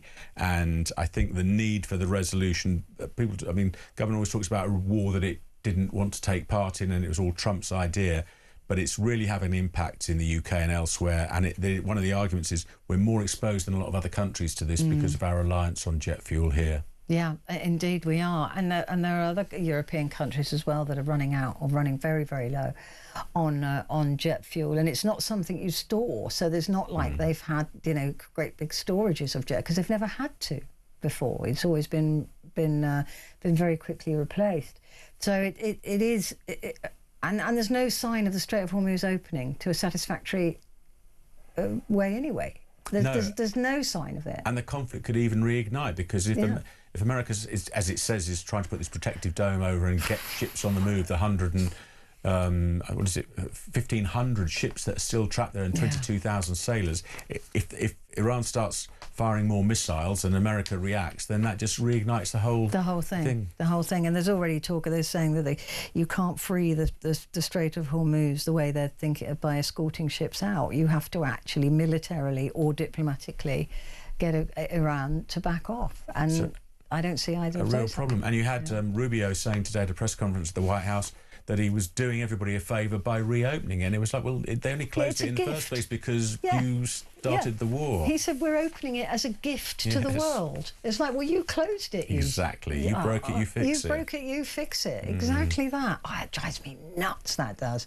The whole idea that... And also that Trump's saying that this is a humanitarian act to free the sailors that are stuck on the ships. I do worry how they're going to survive without food, because there's, I think it's like 22,000 stuck out there for weeks on end, and they can't just, I mean, well, apparently they're very well stocked. I interviewed a shipping expert on yesterday, actually, about this, Lorianne Larocco, and she was saying, look, they're quite well stocked, but the problem is with the SIM cards and things like that to contact their families, that they've run out, and they're not on broadband or anything. They're on a ship, and also if there was a medical emergency, a helicopter would have to fly to pick them up, and would that be struck out of the sky by the IRGC? Nobody knows. So there are those worries as well. Apparently food and water at the moment is okay, but that's not going to last forever. But the mental state, though, of those seamen and women, just, what, 2 months now, 67 days. And not knowing if you're going to get struck by a stray missile or a mine that's been drifting in the Straits. And there was a cargo ship hit this evening. We're waiting to find out more details about what happened, because earlier on there were reports of deaths there. With that very quickly that line was dropped, so we don't know what's going on. Often there's some confusion when news comes through, but so we're waiting to get more clarity on that. But and then you're not able to phone your family to say it wasn't my Chicago ship, my cargo ship, by the way. You know, and a lot of them are turning off their trackers. So even if you look at that sort of clever device which shows you where all the ships are, you switched off who they are and where they're from. It really what an absolute cluster mess that has been made by going into a situation, and Donald Trump still keeps talking about, well, we would all be dead by now if we hadn't, because they were that close to getting the bomb. We know they weren't that close to getting the bomb. Yes, were they trying to? Yes, should they have been stopped? Absolutely, but there was no need for it to be that immediate. There were ways around it that they could have done, and now look at the world economies. Yes. Absolute mess. Yeah, and even Trump is under huge pressure at home. Got the midterms coming up in 6 months. Yeah, he's Petrol on a prices clock. there are huge, and his popularity rating is at an all-time low because Americans are fed up with his handling of what their cost of living crisis is doing for them. Petrol's not as expensive over there as it is here, but it's still a lot by American standards. It's about to tip over 5 gallons, $5 a gallon, which they've never seen before. Yeah, exactly. They've never seen it that high before. Yeah, and this is what worries me, is that he's on a clock. He's going to want this over in the next couple of weeks because he wants to settle into the midterms, which are coming up in November. I worry that he's just going to say, right, well, you know, over to you now, which is what we've been saying for a few weeks. Yeah. Quick break, but Vincent and I'll be back in just a moment.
Across the UK, on DAB+, on YouTube, on your mobile, and on your side. This is Talk. Hello there, this is Talk and it's Petrie, and with me, Vincent Moss, former political editor. If we look at the Daily Star, I'm looking at Kim Kardashian there. That looks so uncomfortable. And how do you go to the toilet? I mean, these are questions that women. There's no. That looks. Is it plastic, metal?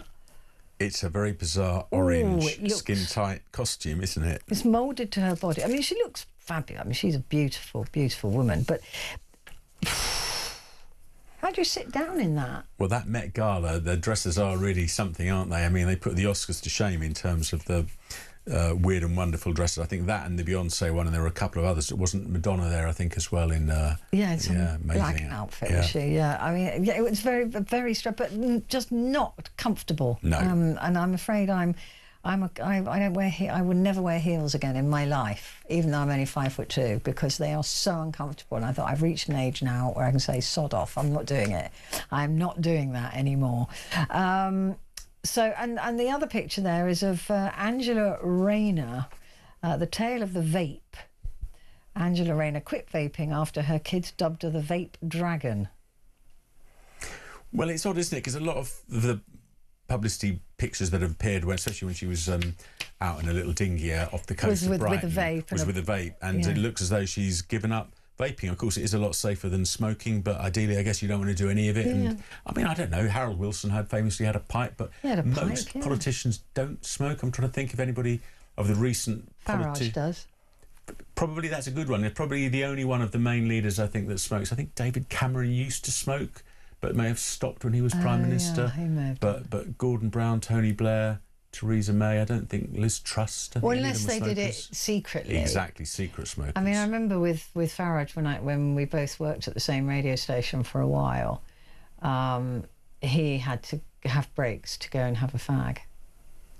Yeah, it's part of the brand, isn't it? And they had to play a pre-recorded interview or a tape or something. It's quite an addiction, isn't it? While he went outside for a cigarette. Yeah. Yeah. And there were other people at the same, because the radio station that I worked for had lots of different radio stations in their stable, and there were lots of celebrities who would go into a little cupboard. I remember working in offices where there was a smoking room, a little smoking cupboard that they've gone now. Well, being an MP now, Farage, there's not many places in the House of Commons that you can smoke. You have to go out in some of the outdoor areas, but so he'll be finding that a bit tricky. He'll be at the public bars, won't he? Where people I think even those you're probably not allowed to smoke. Have to smoke on the terraces. He might be secretly smoking in his office, though. Who knows? Who knows? Not suggesting he is. Not suggesting he is, but I certainly know that he's an addict. He really is. To the fact, Bungie, so was I. But I'm so glad I don't do that anymore. The admin around smoking.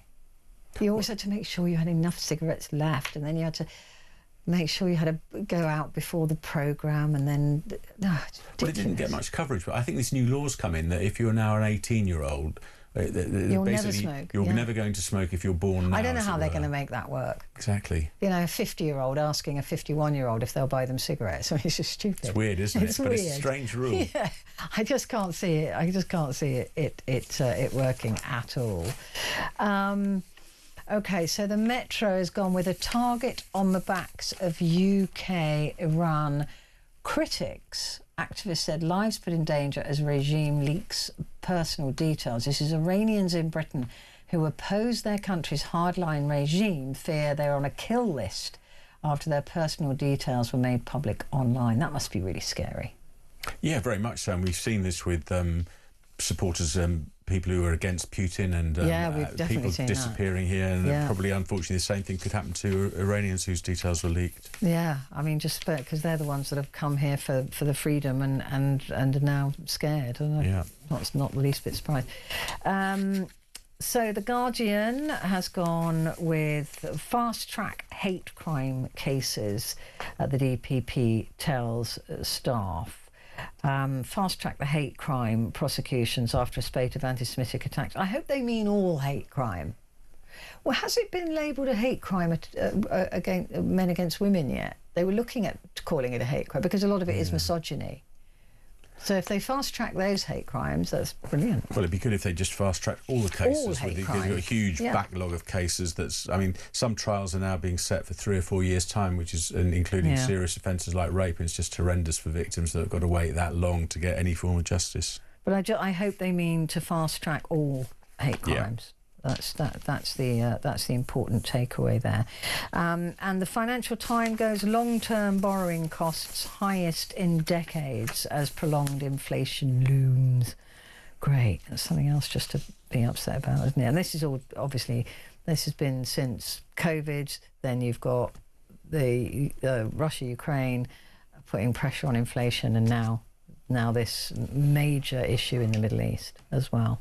Yeah, and it means bad news for everybody, bad news for mortgages, and probably wipes out the Chancellor's £24 billion of headroom that she was supposed to have had. So could mean a very bad budget again. Yeah, it will be another bad budget of her once in a lifetime, which goes on and on and on and on and on and on and on. What have you found from today, Vincent? Well, there's one I thought interesting story in the Daily Mail. We were talking earlier about illegal migrants. Well, the Mail's got a big investigation by Sue Reid saying that the illegal migrants are now sneaking back out of the country on lorries because their handouts aren't enough to buy beer and cigarettes. And apparently the £49 a day that they get, Sue Reid, the investigative journalist, has been talking to illegal migrants who are saying £49 a week, isn't it? £49 a week. Yes, not enough. That's right. Yes, £49 a week, not enough to spend on beer and cigarettes. But I think the bigger issues that she's highlighted, a lot of them that have come over from North Africa, saying they don't have the papers to work here, they can't work here, But they so knew they're that, heading didn't back. they? Well, perhaps not. I mean, I can't believe it's a huge number of people, but she certainly seems to have found a few people who are allegedly getting to Dover and trying to get back over the channel and evading border police on the French side because they just haven't had the ability to get as many benefits as they'd like or work here illegally. So just a rather curious sort of story that some illegal migrants are sneaking back out of the country because it isn't quite the land of milk and honey they hoped it might be. Well, it's interesting because that kind of proves the power of the smugglers, doesn't it? The people traffickers, because they're selling them a story. They're telling these people, look, if you go to the UK, you're going to get your own house, you're going to get, you know, loads of money, you're going to get everything. It's golden, you know, all the way. You'll get a brand new Mercedes, and they get here having paid their money to come here, and then discovering that actually the reality is £49 a week sharing a bedroom with, you know, 4 other strangers in a rather tatty hotel. Exactly, not as bills. And that's exactly what they say. There's a Sudanese migrant here quoted saying, "We were told these false promises by the trafficking agents and the charities in France." 2 young Sudanese men told the Daily Mail. They're saying that they were promised all of these things. One's quoted saying, "Nothing is good for me here, I want to go back to France." So I can't believe it's a widespread phenomenon, but it is interesting that some people were sold that dream that it was going to be all money and work. I'm sure that many have been told that it's so much better here for them than it is. But interesting, they want to go back to France and not back to Sudan. Yes, yeah. So I wonder why that is. Well, there was always criticism that the government wasn't doing enough to sort of end the pull factor of nice accommodation and lots of money and lots of perks. And if that's working, then, you know, it may well slow the and it's enough, actually, the tipping point. All it needs is for more people to decide to leave and then start spreading the fact that it's not all milk and honey when they get here, that it isn't the golden palatial palaces and free this and free that they were expecting. I mean, there's a lot that they do get that a lot of people are angry about, but if it's not quite what they're being told, once they start spreading that back to people, then maybe that the traffickers lose their power. Because then there'll be nobody wanting to come, as opposed to the position at the moment, which is they're prepared to pay hundreds of pounds to get here. So I think the real story, and a lot of that involves clamping down on illegal work here. I know it's not a popular view, but if you did have ID cards, for example, and you needed to produce those to get work, then that would potentially deal with a lot of the illegal... You still have to produce enough. The fact that they haven't got the papers to work proves that we don't need ID cards, actually. Yeah. I'm never going to be sold on that idea as long as I live. Vincent Moss, thank you very much indeed. It's great to see you, and I will see you soon, I hope.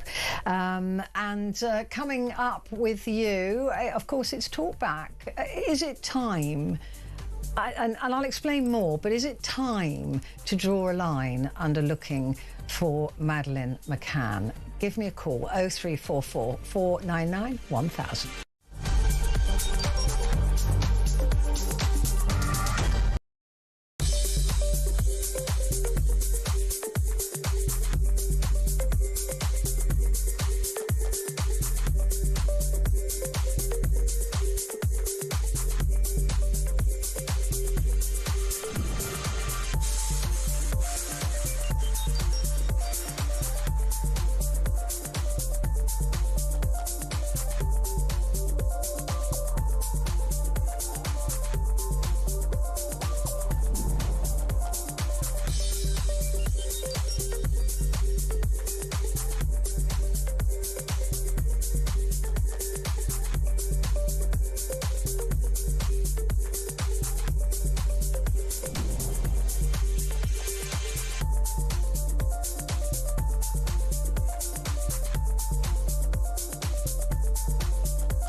Across the UK, on DAB+, on YouTube, on your mobile, and on your side. This is Talk.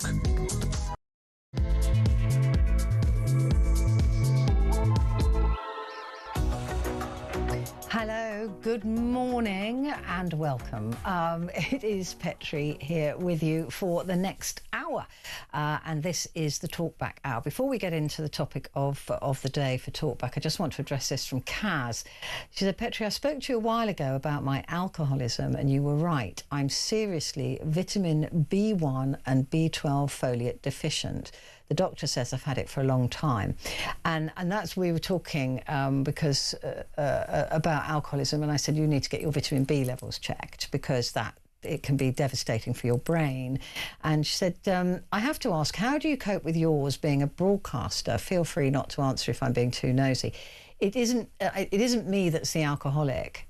I'm not at all. I'm not really a drinker, although I joke about it. I used to drink a fair amount, but I've never been an alcoholic. It's my brother who is the alcoholic and had brain damage from his alcoholism, and that was caused by vitamin A and vitamin B deficiencies.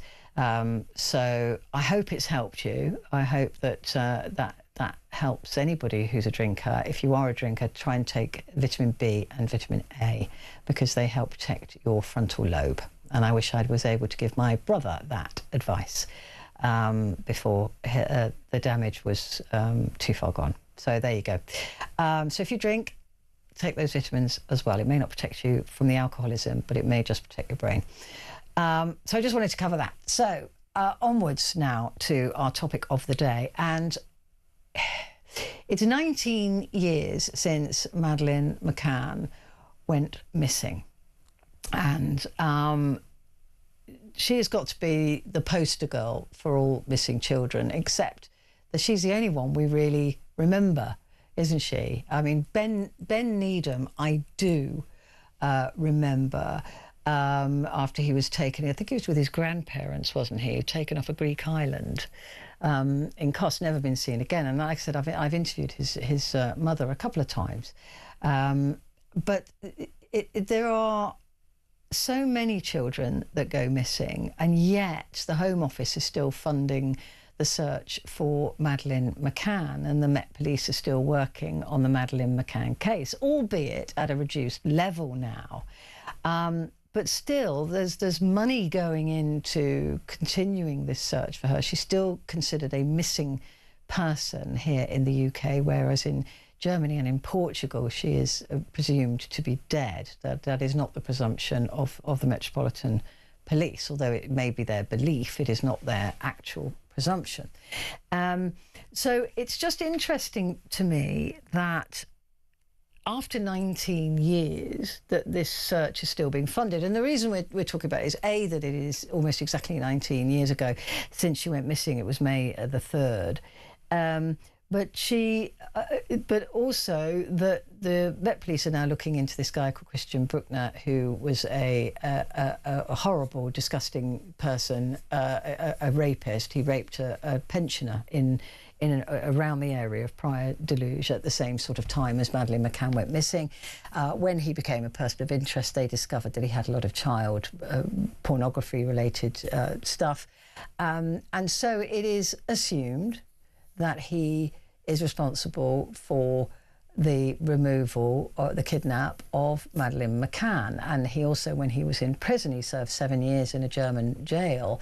He was alleged to have said to an inmate that he was responsible, but that doesn't really mean anything. These are prisoners talking, maybe even showing off, maybe, I don't know what prisoners talk about, but, you know, possibly trying to be the big I am. And also it's an unreliable witness and it's not admissible into a court. It's not an admission that can be used against Christian Bruckner. And so here we are. You know, it seems that the police want to talk to him, although he has every right to refuse to talk to the police. In fact, he's already done that from jail. They made a request to talk to him while he was there, and he said no, and there was nothing that the British police could do about securing that conversation. So the theory is now that they would like to have him extradited, but he can't be extradited from Germany because the Germans don't extradite nationals to non-EU countries, and we're no longer an EU country. And so he would have to be tried in either Germany or Portugal. But talking to a police officer earlier on who was saying there just isn't the evidence there. And in order to effect any kind of extradition or a retrial or a trial, there would have to be substantial evidence, and there just isn't the evidence at the moment. So it seems like the road has come to an end. I mean, if they had substantial evidence, if they were saying, look, we've got him, we've got him, we just need to extradite him now, I'd be all in. I'd be absolutely 100% all in, saying, chuck what money you can at this, get this man extradited, or at least get him extradited to Portugal, and then we can ask Portugal to move him to the UK, then we can try him, then we can put this whole thing to bed and get justice for Madeleine. I would be 100% behind that. But that's not the situation we're in. And every year, the detectives get more money to carry on searching for this one little girl. And meanwhile, other children go missing. Other crimes are committed. And there aren't the resources to find justice for those people. So why this one little girl? It's perplexed me for many, many years. Why? Is it just because she's famous? Is it just because, you know, at the time, I remember we all went massive on it in the media. We're all responsible for this, really, that we made her, you know, a really sympathetic case, and everybody wanted to find out what happened to her. Plus, there were circumstances in which she disappeared, which were very peculiar. If you remember, at the time, the family was staying in a resort in Praia da Luz in Portugal. They were offered a babysitter, but they didn't think they needed one. They, the McCanns, they decided to go for a meal. It was called was it called the Tapas 7 or something like that, wasn't it? They went for tapas with their friends, and just thought they'd just nip back and check on the kids throughout the evening. This wasn't in a hotel, by the way. This was a resort. So they were 55 yards away, not very far away, but they didn't lock the gate. It was accessible to the street because the noise of the gate might have woken the kids up. And also, they not only left the door unlocked, they also left it open. The door was open, only by a fraction, but the door was open, which of course led to the belief that Madeleine McCann could have walked out of there at any point, couldn't she? She could have just, a toddler, 3-year-old, walking out. Who knows? That may be what happened to her. We don't know. So it was all very strange. It was all very suspicious, and we were all completely absorbed by this middle-class family who went out to drink and eat with friends while leaving their children. And not just Madeleine McCann, who was 3, but of course she had twin siblings that were younger than her. And I, at the time, was thinking, well, I would never have left my son in a hotel room. I would never. Well, I didn't. I mean, I would never have done it. It's just not. Wasn't. So a lot of us had that judgment and all of those things. So yes, it's a particular case, but it's only a particular case because we knew so much about it. And yet, year on year, there's still money being put into the Madeleine McCann case, where other children have gone missing, and the attention hasn't been there, the money hasn't been there, and certainly 19 years on, people have perhaps made peace with that they've made peace with the fact that they may never know. It does happen. Not every case is like you see in the movies or on the television. Not every case gets solved, right? It doesn't happen. We think it does. We think in the real world that it should be, that every case should be solved, but they're not. And people are left with questions their whole lives. So why are the McCanns different? I don't know. I need you to say that. Tell me what you think. And is it time just to draw a line under it now? To say, you know, maybe at the 20 years, just to go, look, we've done our best. There's no more money. There's no more police officers working on your case. It's done. Because let me tell you, there are other parents who wish they'd even had half of that time. A fifth of that time, a tenth of that time. I don't know. They didn't get any. Now, I may sound like I'm being heartless about this, but... And in fact, I knew this question would come in. I knew it would, because it's a good question to ask. And I think I can answer it. It may be a lot of money and a long time spent on one little girl, as you keep saying, but if it was your or my little girl, we would want every moment and every penny spent on finding her, Dan from Halifax. And you're absolutely right. We would want that. Like every parent wants that. Every parent whose child is missing today wants that. But you don't get it. You're not gifted that. You're not given that. They are not given that. Dan, you and I wouldn't be given that. And that's kind of the point I'm making, is of course we would want that. Every parent would want millions spent and hours and weeks and months and years spent looking for their child, but they don't get it. So why do the McCanns? Why this one little girl? Yes, I would want that. I wouldn't get it. And neither would you. So it's kind of like 19 years. Come on now. Enough already. Grace is in London. Morning, Grace. Hi. I'm so sorry. I've just been reminded of a parable. There's a story in which Jesus talks about a sheep wandering off from a flock of 100, and the shepherd goes and leaves all the other sheep behind so he can find this one sheep.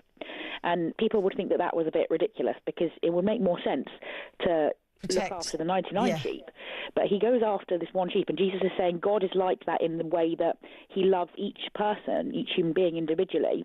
However, unfortunately, money available to spend on real world things is finite in a way that parental or God's love is not. So as you were saying, sadly, in answer to the question you read out, the state's resources are limited. And if you're going to spend all this money on one child, and I can't stress enough, it is horrendous. I can't, there are no words for it. I hate that it happens to be the 3rd of May, that's the anniversary. But it's money that could be saving the lives of other children. Absolutely. I'm always thinking about how, and I know I bang on about this all the time, but it doesn't often get mentioned otherwise, so I'm going to do it again. There are children in our world who are dying completely unnecessarily from things like dirty water, from a lack of basic access to malaria prevention, and those lives could be saved really cheaply, really cost effectively, but they're not. And it just, I think, Madeline is so infinitely precious. And so are the other children. And so are the other children. No, exactly that. And it's not that it's not me saying, oh, it's not fair. It's just me saying, why? I really find it difficult to wrap my head around it in that, like Dan in Halifax there, yes, of course we would all be demanding that, but we don't all get it. Yeah. So why is one child getting it and others are missing or dying, as you said, in other countries when that money could help them? Yeah, I mean, what a parent would themselves do if they had access to this money and could make these decisions is a reflection of that parental love, which is really awesome. But we're not talking about that. We're talking about the resources that are available in our world to help children who could still be helped. The sad reality is that it doesn't seem massively likely that Madeleine is going to be found alive. No, it doesn't. Obviously, that would be awesome, but it seems that the investigation is mostly about discerning what actually happened. And I get that to put her parents' minds, I don't want to say at ease, but to give them some degree of closure would be a wonderful thing to be able to do. See, however, my theory is, Grace, and this won't be popular, is that the parents are feeling a hell of a lot of guilt about the situation that they put Madeleine in. There's no other way of saying it. They made the decision not to get a babysitter. They made the decision to leave the door not only unlocked but open. They made the decision to go out for dinner with their friends, right? I can only imagine the guilt that they feel. And I think that all of this 19 years, is to assuage their guilt. Yeah. It'll be an unpopular statement, but that's what I believe is going on here. Because guilt is much more difficult to live with than grief. Because grief is a journey. You go through grief, you yo-yo with grief, and then you finally settle somehow in some way with grief. I don't think you do with guilt. No, you're absolutely, and I think it's also the not knowing. But then again, as you said, there are other parents who've lost children and have that situation of not knowing, and I can't help but think that this protracted investigation is only inhibiting any potential that they might have for some degree of closure. And I don't know. I wonder if it's actually not the best thing for them for this to be continuing. Yeah, because there has to be a point of acceptance, right? It again with grief, you have to reach a point of acceptance. First of all, you bargain with it, and then you have to find you try to bargain with it, and then you have to find some sort of acceptance. It's not easy, and it doesn't ever get easier. It just gets different, but there is a level of acceptance, because otherwise you can't move on. And so I do agree with that. This is just prolonging things. I mean, really. Again, I cannot begin to imagine what they're going through, so I don't want to seem to be derogating from that in any way. But for the rest of us, and I mean, to some extent, and I'm not criticising you at all, because I think it's relevant for you to be talking about this, but more broadly, some parts of the media have gone on and on and on with this because it's a story and people want a story.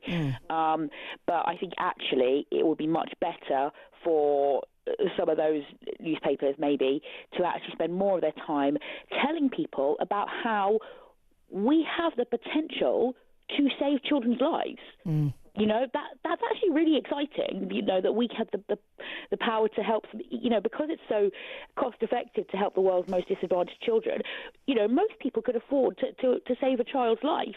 And given that Madeleine demonstrates how precious a child is, it'd be great for us, not her parents obviously, but for the rest of us to think more about the positive impact that we could make in our world, rather than just have the kind of the scandal and the nastiness of this horrific tragedy. Yeah, and the salaciousness of it, which is what keeps it on the front pages. Grace, thank you very much indeed.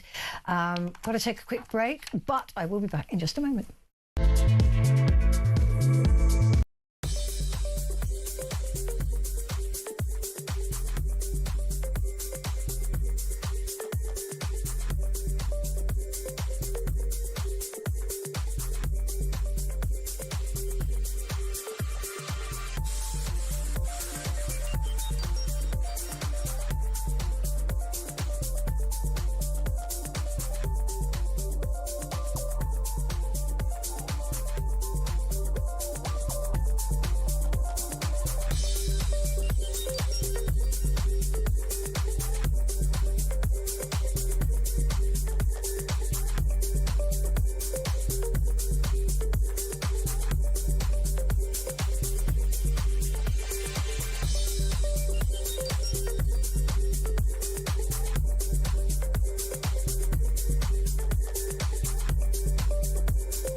Across the UK. On DAB+. On YouTube. On your mobile. And on your side. This is Talk. Hello there, good morning to you. This is Talk and it is Petrie here with you. Poor Kaz, she said to me, she just sent me another message asking me about vitamin B too. And she said, I didn't mean you're an alcoholic, I meant your MS. Oh, sorry, I completely misunderstood. I'm fine. I just get on with it. A couple of days I'm tired, sometimes I'm dizzy and my team have to walk me around like an old lady. But otherwise, I'm really well, but thank you for asking. It's very kind of you. And she also says, if the situation was a single mum, I bet she'd have been ripped to pieces and jailed by now. You're absolutely right. And then there was another message. Sorry, we've got loads of messages coming through. Where was it? Another one that's saying that I've never understood. Oh, here we go. Nigel. What I've never understood about the McCann case is how the parents got away without being charged for neglect. Such a good question. The same one that Kaz is sort of suggesting here, because they were this white middle class family. Anybody else that had left their children, I think the twins were one at the time. They were babies, and a 3-year-old in a room with the door open, which was accessible to the street. Yeah. There would definitely be social services be around, wouldn't they? They were 2, were they? So that's actually even worse. At least a 1-year-old, they're probably locked in a cot. But a 2-year-old, they can climb and get out and wander about. And leaving the door open, actually not just not locked, but open. I mean, 3-year-olds and 2, they're all over the shop. They could have wandered out at any point. Anyway, that's going over old ground, isn't it, really? I'm sure they've thought about it 100 times, 1,000 times, 1,000,000 times, but still.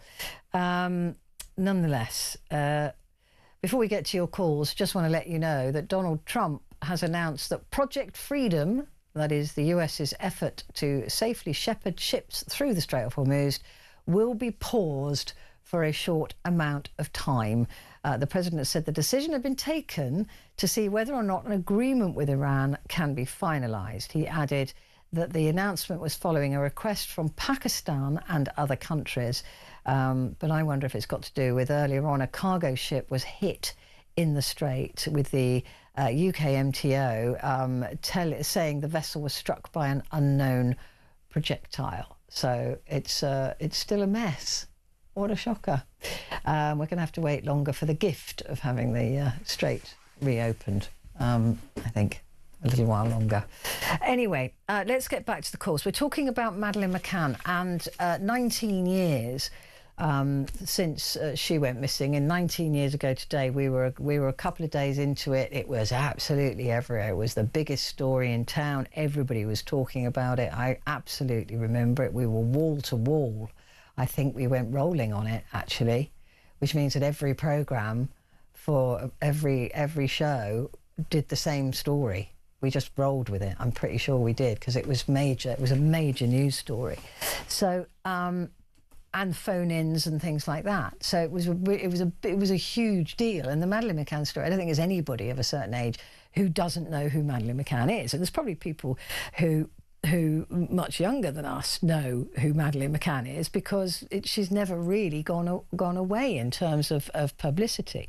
And certainly the family have done everything they can to keep her in the minds and the hearts of the public, which they've been hugely successful at. But come on now, it is 19 years and it is money that is being given from the Home Office to police officers at the Metropolitan Police here in London to continue to investigate this. She's still registered here as a missing person.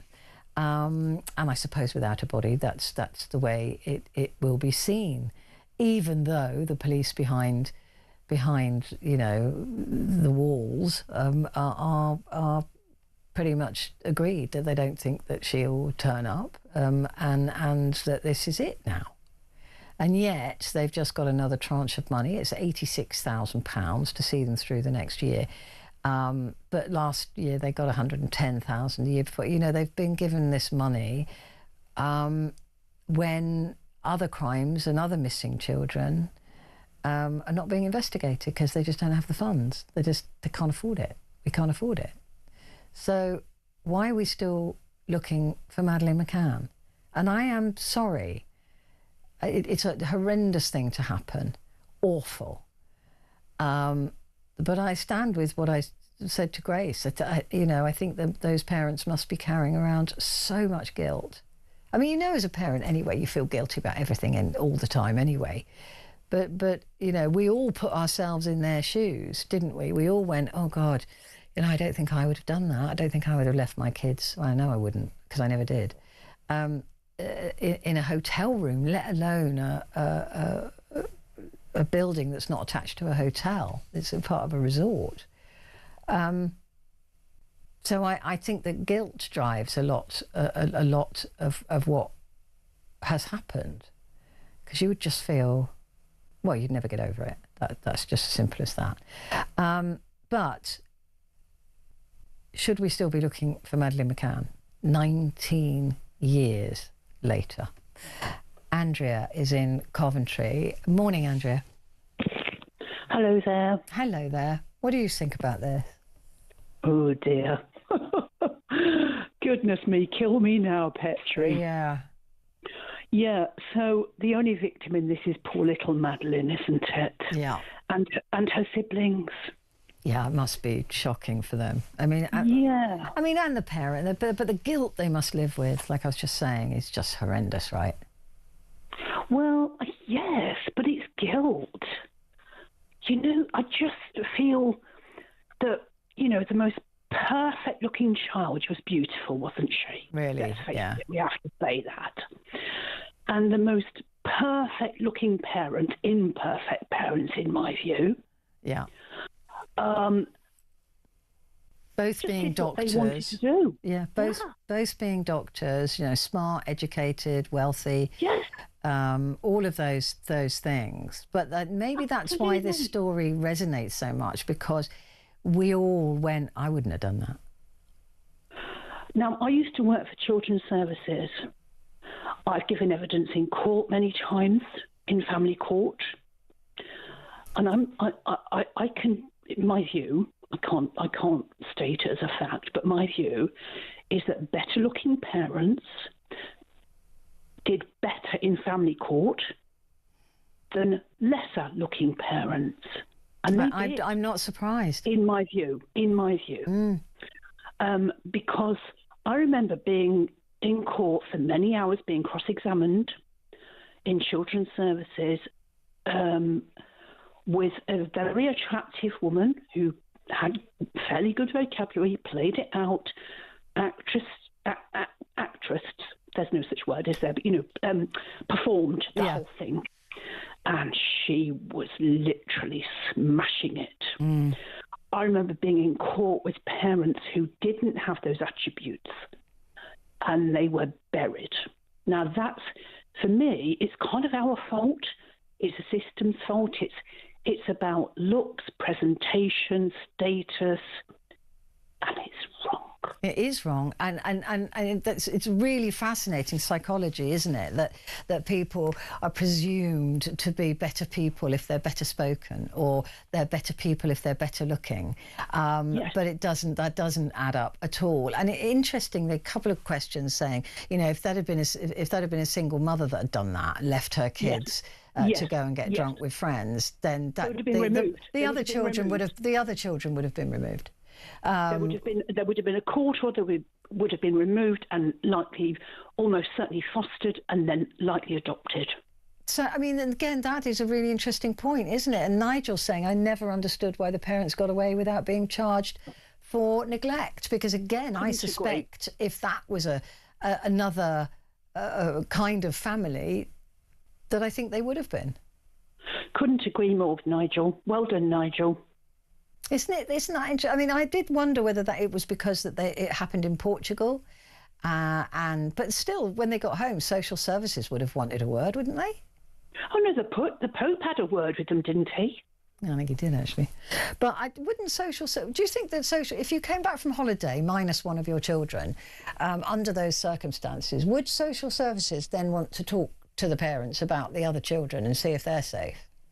In the UK, 100%. But I'm not convinced about the courts. Mm. I mean, I saw courts make good decisions as well. Don't get me wrong, they did. But they were definitely persuaded by the stuff we've just mentioned. Yeah. Definitely.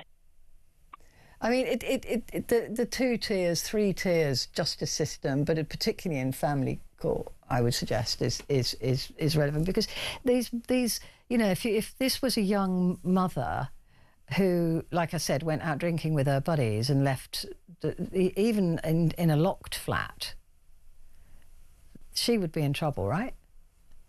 Well, I had one of those many years ago, Petrie, in a previous lifetime, where a mum had gone out on, I think it was Christmas Eve or New Year's Eve, and she'd left her baby, actually, and the baby was freezing cold when we found it. And she put her electric blanket on her bed. So she had a nice warm toasty bed when she came back. Oh, gosh. She was out drinking. The baby was adopted. I mean, forget the electric blanket. It's about abandonment of children, isn't it? And it's pure abandonment. It's pure abandonment for their own needs. And I think they should be ashamed of themselves. I do. I know that they have guilt. I know that they did wrong, but they should be blooming well ashamed of themselves. But, I mean, the guilt, I can't even begin to imagine. I mean, as a parent, like I was saying, that comes with the territory. You feel guilty about everything. But in terms of what transpired that night, I couldn't live with that. I'd never get over it.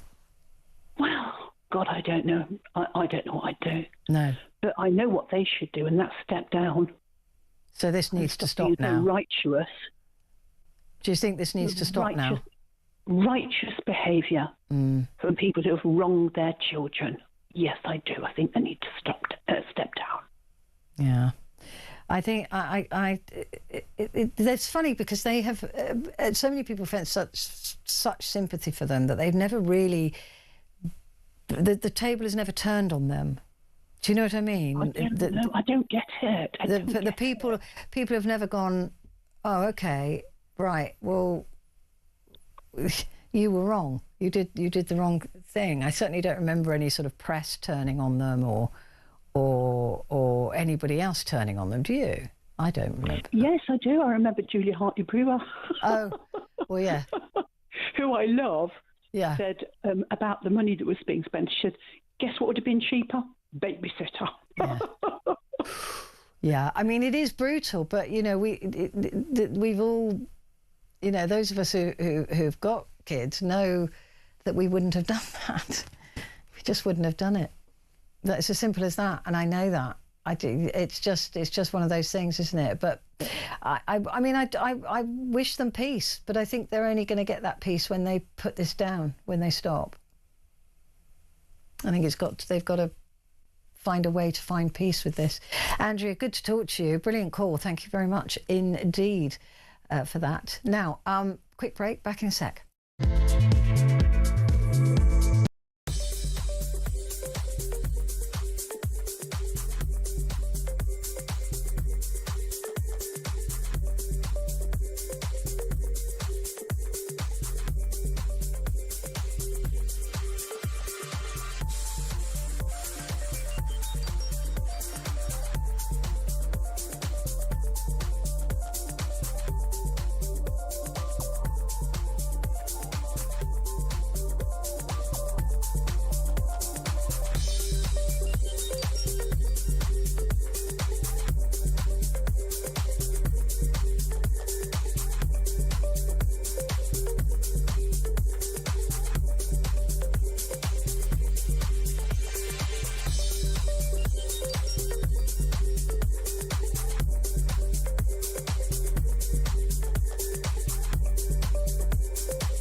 across the UK, on DAB+, on YouTube, on your mobile, and on your side. This is Talk.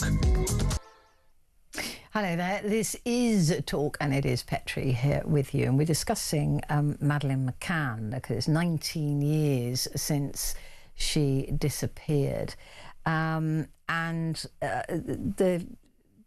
they think they've got a person of interest in this Christian Bruckner, this disgusting rapist and paedophile that was hanging around in the area at the time. But it seems that that's all they've got on him, is that he raped a pensioner and he went to prison for that for 7 years.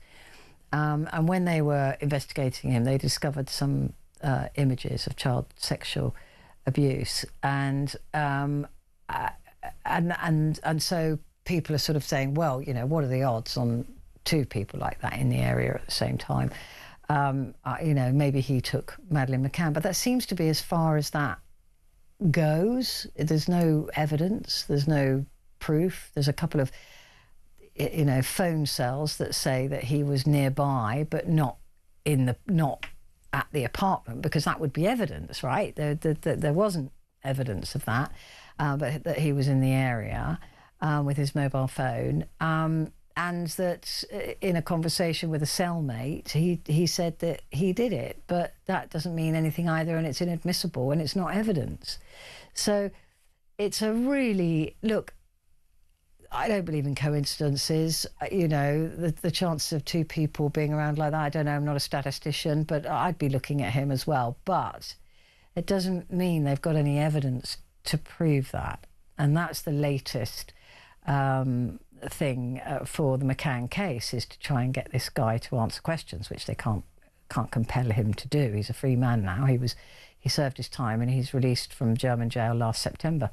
So, but yet the Home Office is still giving money to the McCann case to keep searching for this little girl. And as tragic as it is and was, first of all, there are other children that go missing that don't have a fraction of the money or time or publicity, a fraction of what Madeleine McCann has had. If she could have been found, I believe she would have been. There was such an enormous amount of global publicity. And I think after 19 years, maybe time to accept that you're just not going to get the answers that you want. And not everybody does. It is not a God-given right to have the answers to everything. And I just don't know what's in it for anybody to keep this going. Yeah, I think that's where I am with this. When you consider other children that just, and other crimes that are being committed today, that there aren't the funds to investigate properly, and yet they're still pouring money, albeit in smaller amounts now, but they're still pouring money into searching for this one child that went missing 19 years ago. Robert is in Hertfordshire. Good morning, Robert.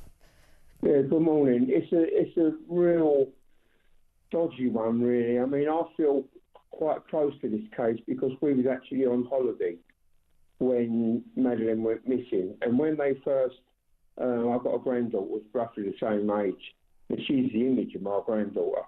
Going by what you say, no, I disagree entirely. On almost every point that you come up with, you never ever stop looking for a missing child until you find a body. The fact that, you know, they spent a lot of money on it and they could have spent it, that's not their fault. You know, the fact that the government, the government have got lots of money. They waste millions every day. You know, so I don't think money comes into it. So I disagree with you. The thing is, as well, it's amazing how society. I mean, at first they blamed the parents, the McCanns, for bad parenting. But you know what? When my kids were little, they're in their 40s now. We all went away to a holiday camp, And the trend was, well, I think we had about 7 or 8 kids with us, all my wife's sisters. When you went out, you left the kids in the chalet and you tied a white handkerchief on the door handle. So in other words, you're telling people there's a child in there asleep, but nothing ever happened. You know, it's a wonder how things have changed. I think that is why the Moors murders, because I'm in my 70s now, and up to the Moors murders, I couldn't remember anything big. You know, that was the very, very first one. I think it was before your time as well, to be honest with you. But, you know, things like that didn't happen. But I feel that you want to close the case for the wrong reasons. And that is money, and money don't come into it. This government and all governments waste millions every day. No, I'm just saying that you know, why this one shot? Why this girl when other children? Do you know the name Andrew Gosden? No, remind me. Right, so he was a 14-year-old that got on a train and was never seen again, and he disappeared around roughly the same sort of time as Madeleine McCann did. And what I'm saying is, why didn't Andrew Gosden get that? Well, yeah, but that is the authorities' fault. You know, a missing child is a missing child. I think what with Madeleine, it appealed to the media. It was because it appealed to the media. It was a story. It was about a beautiful little blonde girl, and it was about a handsome man and a handsome wife who were doctors and middle class. But Andrew Gosden was somebody's son and somebody's child. Ben Needham was somebody's son who was taken on holiday with his grandparents, who was nicked off the island of Kos. And yeah, he didn't get the same money and attention. He got some, but not... So because of that, they should shut someone else's casebook. No, that was wrong not to follow that up with them missing children, what you said. But, you know, that is society's fault. That's the police fault. In actual fact, really, But how long do we keep paying for this then? I don't think there's any chance of finding her. No. So you keep looking for Madeleine until you find her body. So what if you don't? Well, you don't. But you carry on looking. But not only her, I'm talking about thousands of kids. You never ever shut the... No, yeah, but no, that's that's the point that I'm making, is that thousands of other kids that have gone missing over the last 19 years, never to be seen again, the cases are on ice until there's new evidence.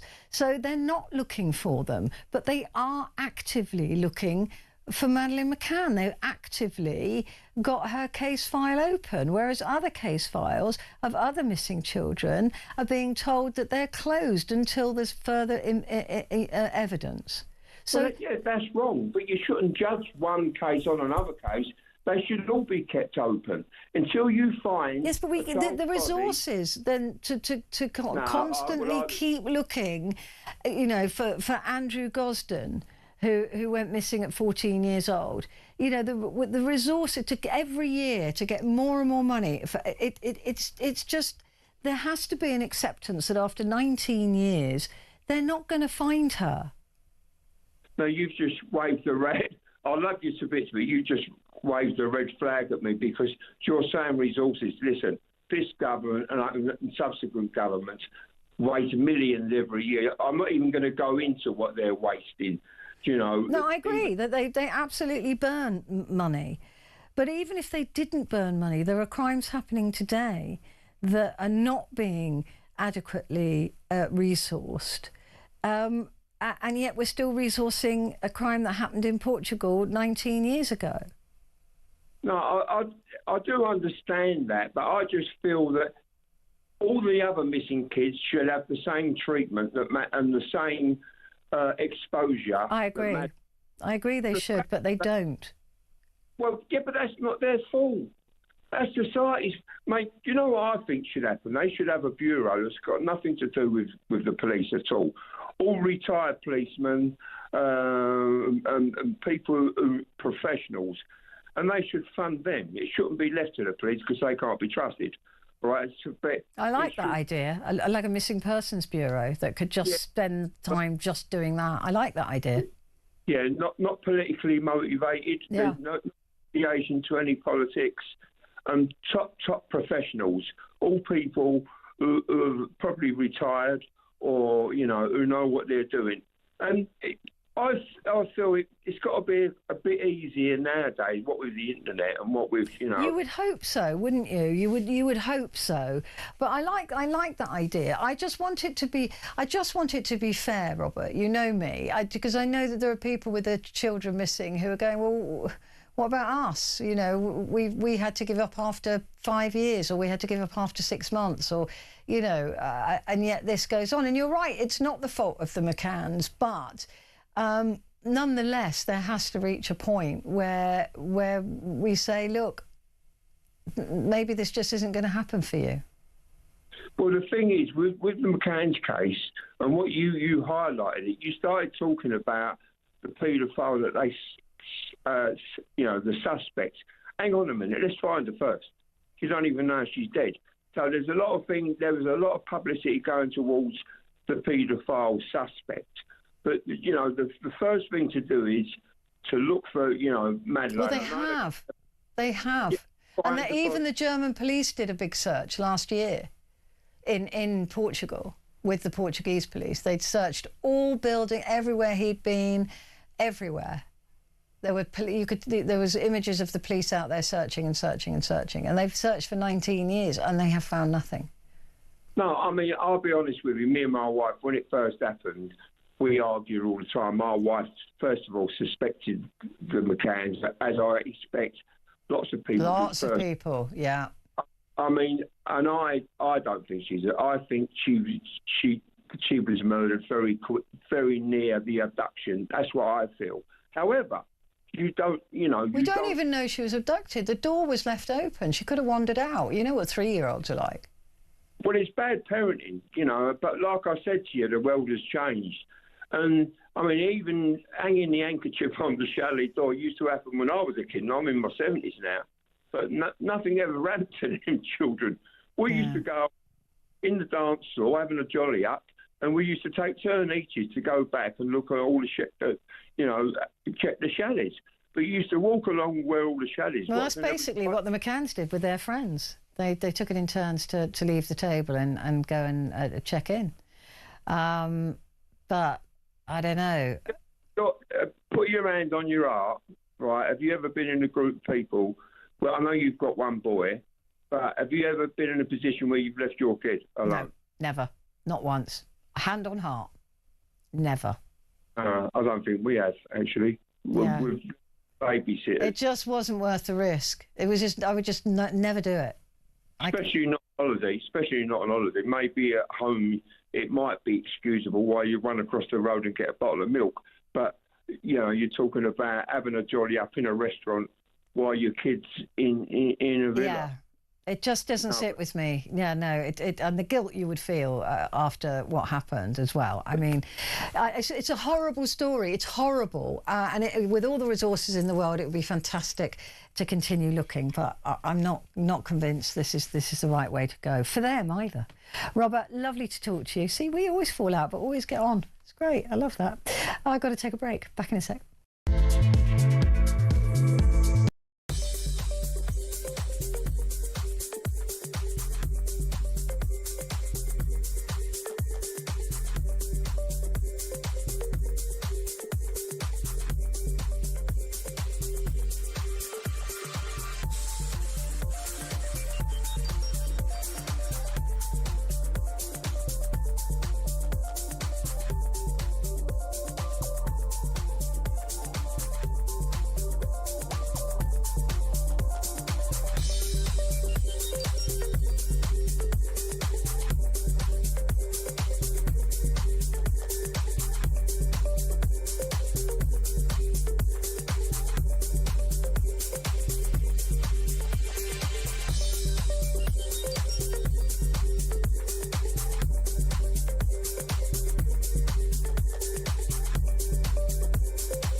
across the UK, on DAB+, on YouTube, on your mobile, and on your side. This is Talk. Hello and a very good morning to you. Gary, thank you for sending me that picture. I look like I've eaten myself. That does not look like me at all, does it? Extraordinary. But anyway, he's sending me a picture from a couple of years ago. Was it 4 years ago, is that? Oh, gosh. Blimey. 4 years ago. That's when I started here. We've got the 4-year anniversary, me being here. Anyway, Gary, don't do that again. I don't want to see that.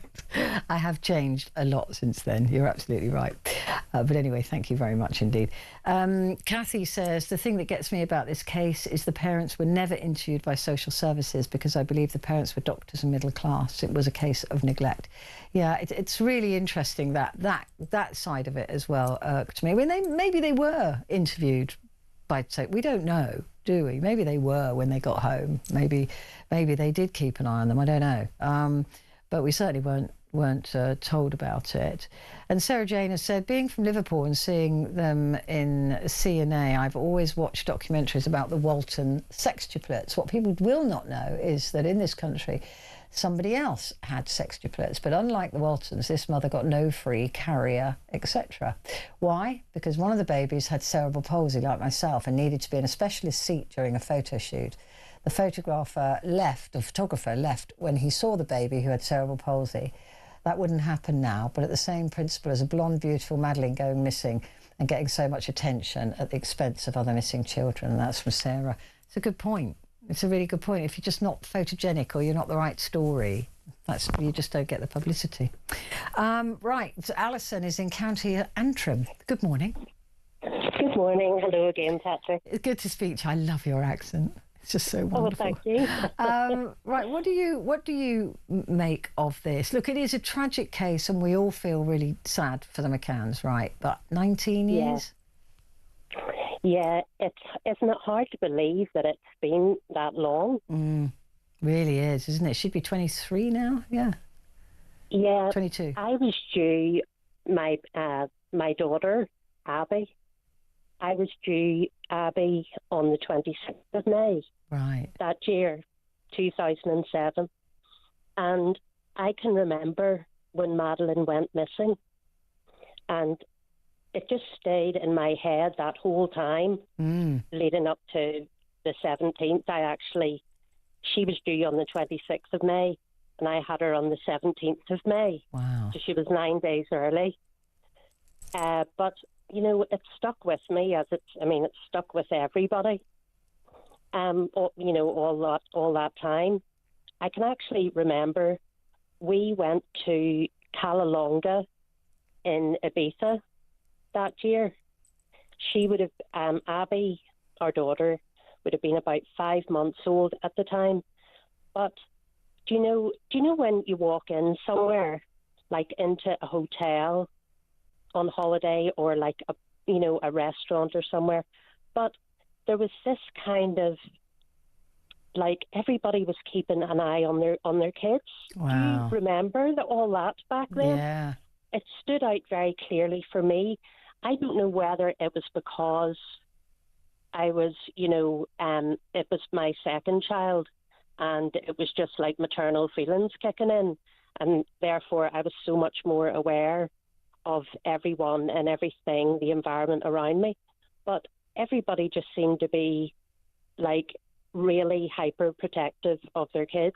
Now, understandably so, right? Because especially as was I. But in a holiday situation. But did you leave your children? Just remember the atmosphere. Would you have left your children in a room like that alone? Oh my Lord, no, absolutely not.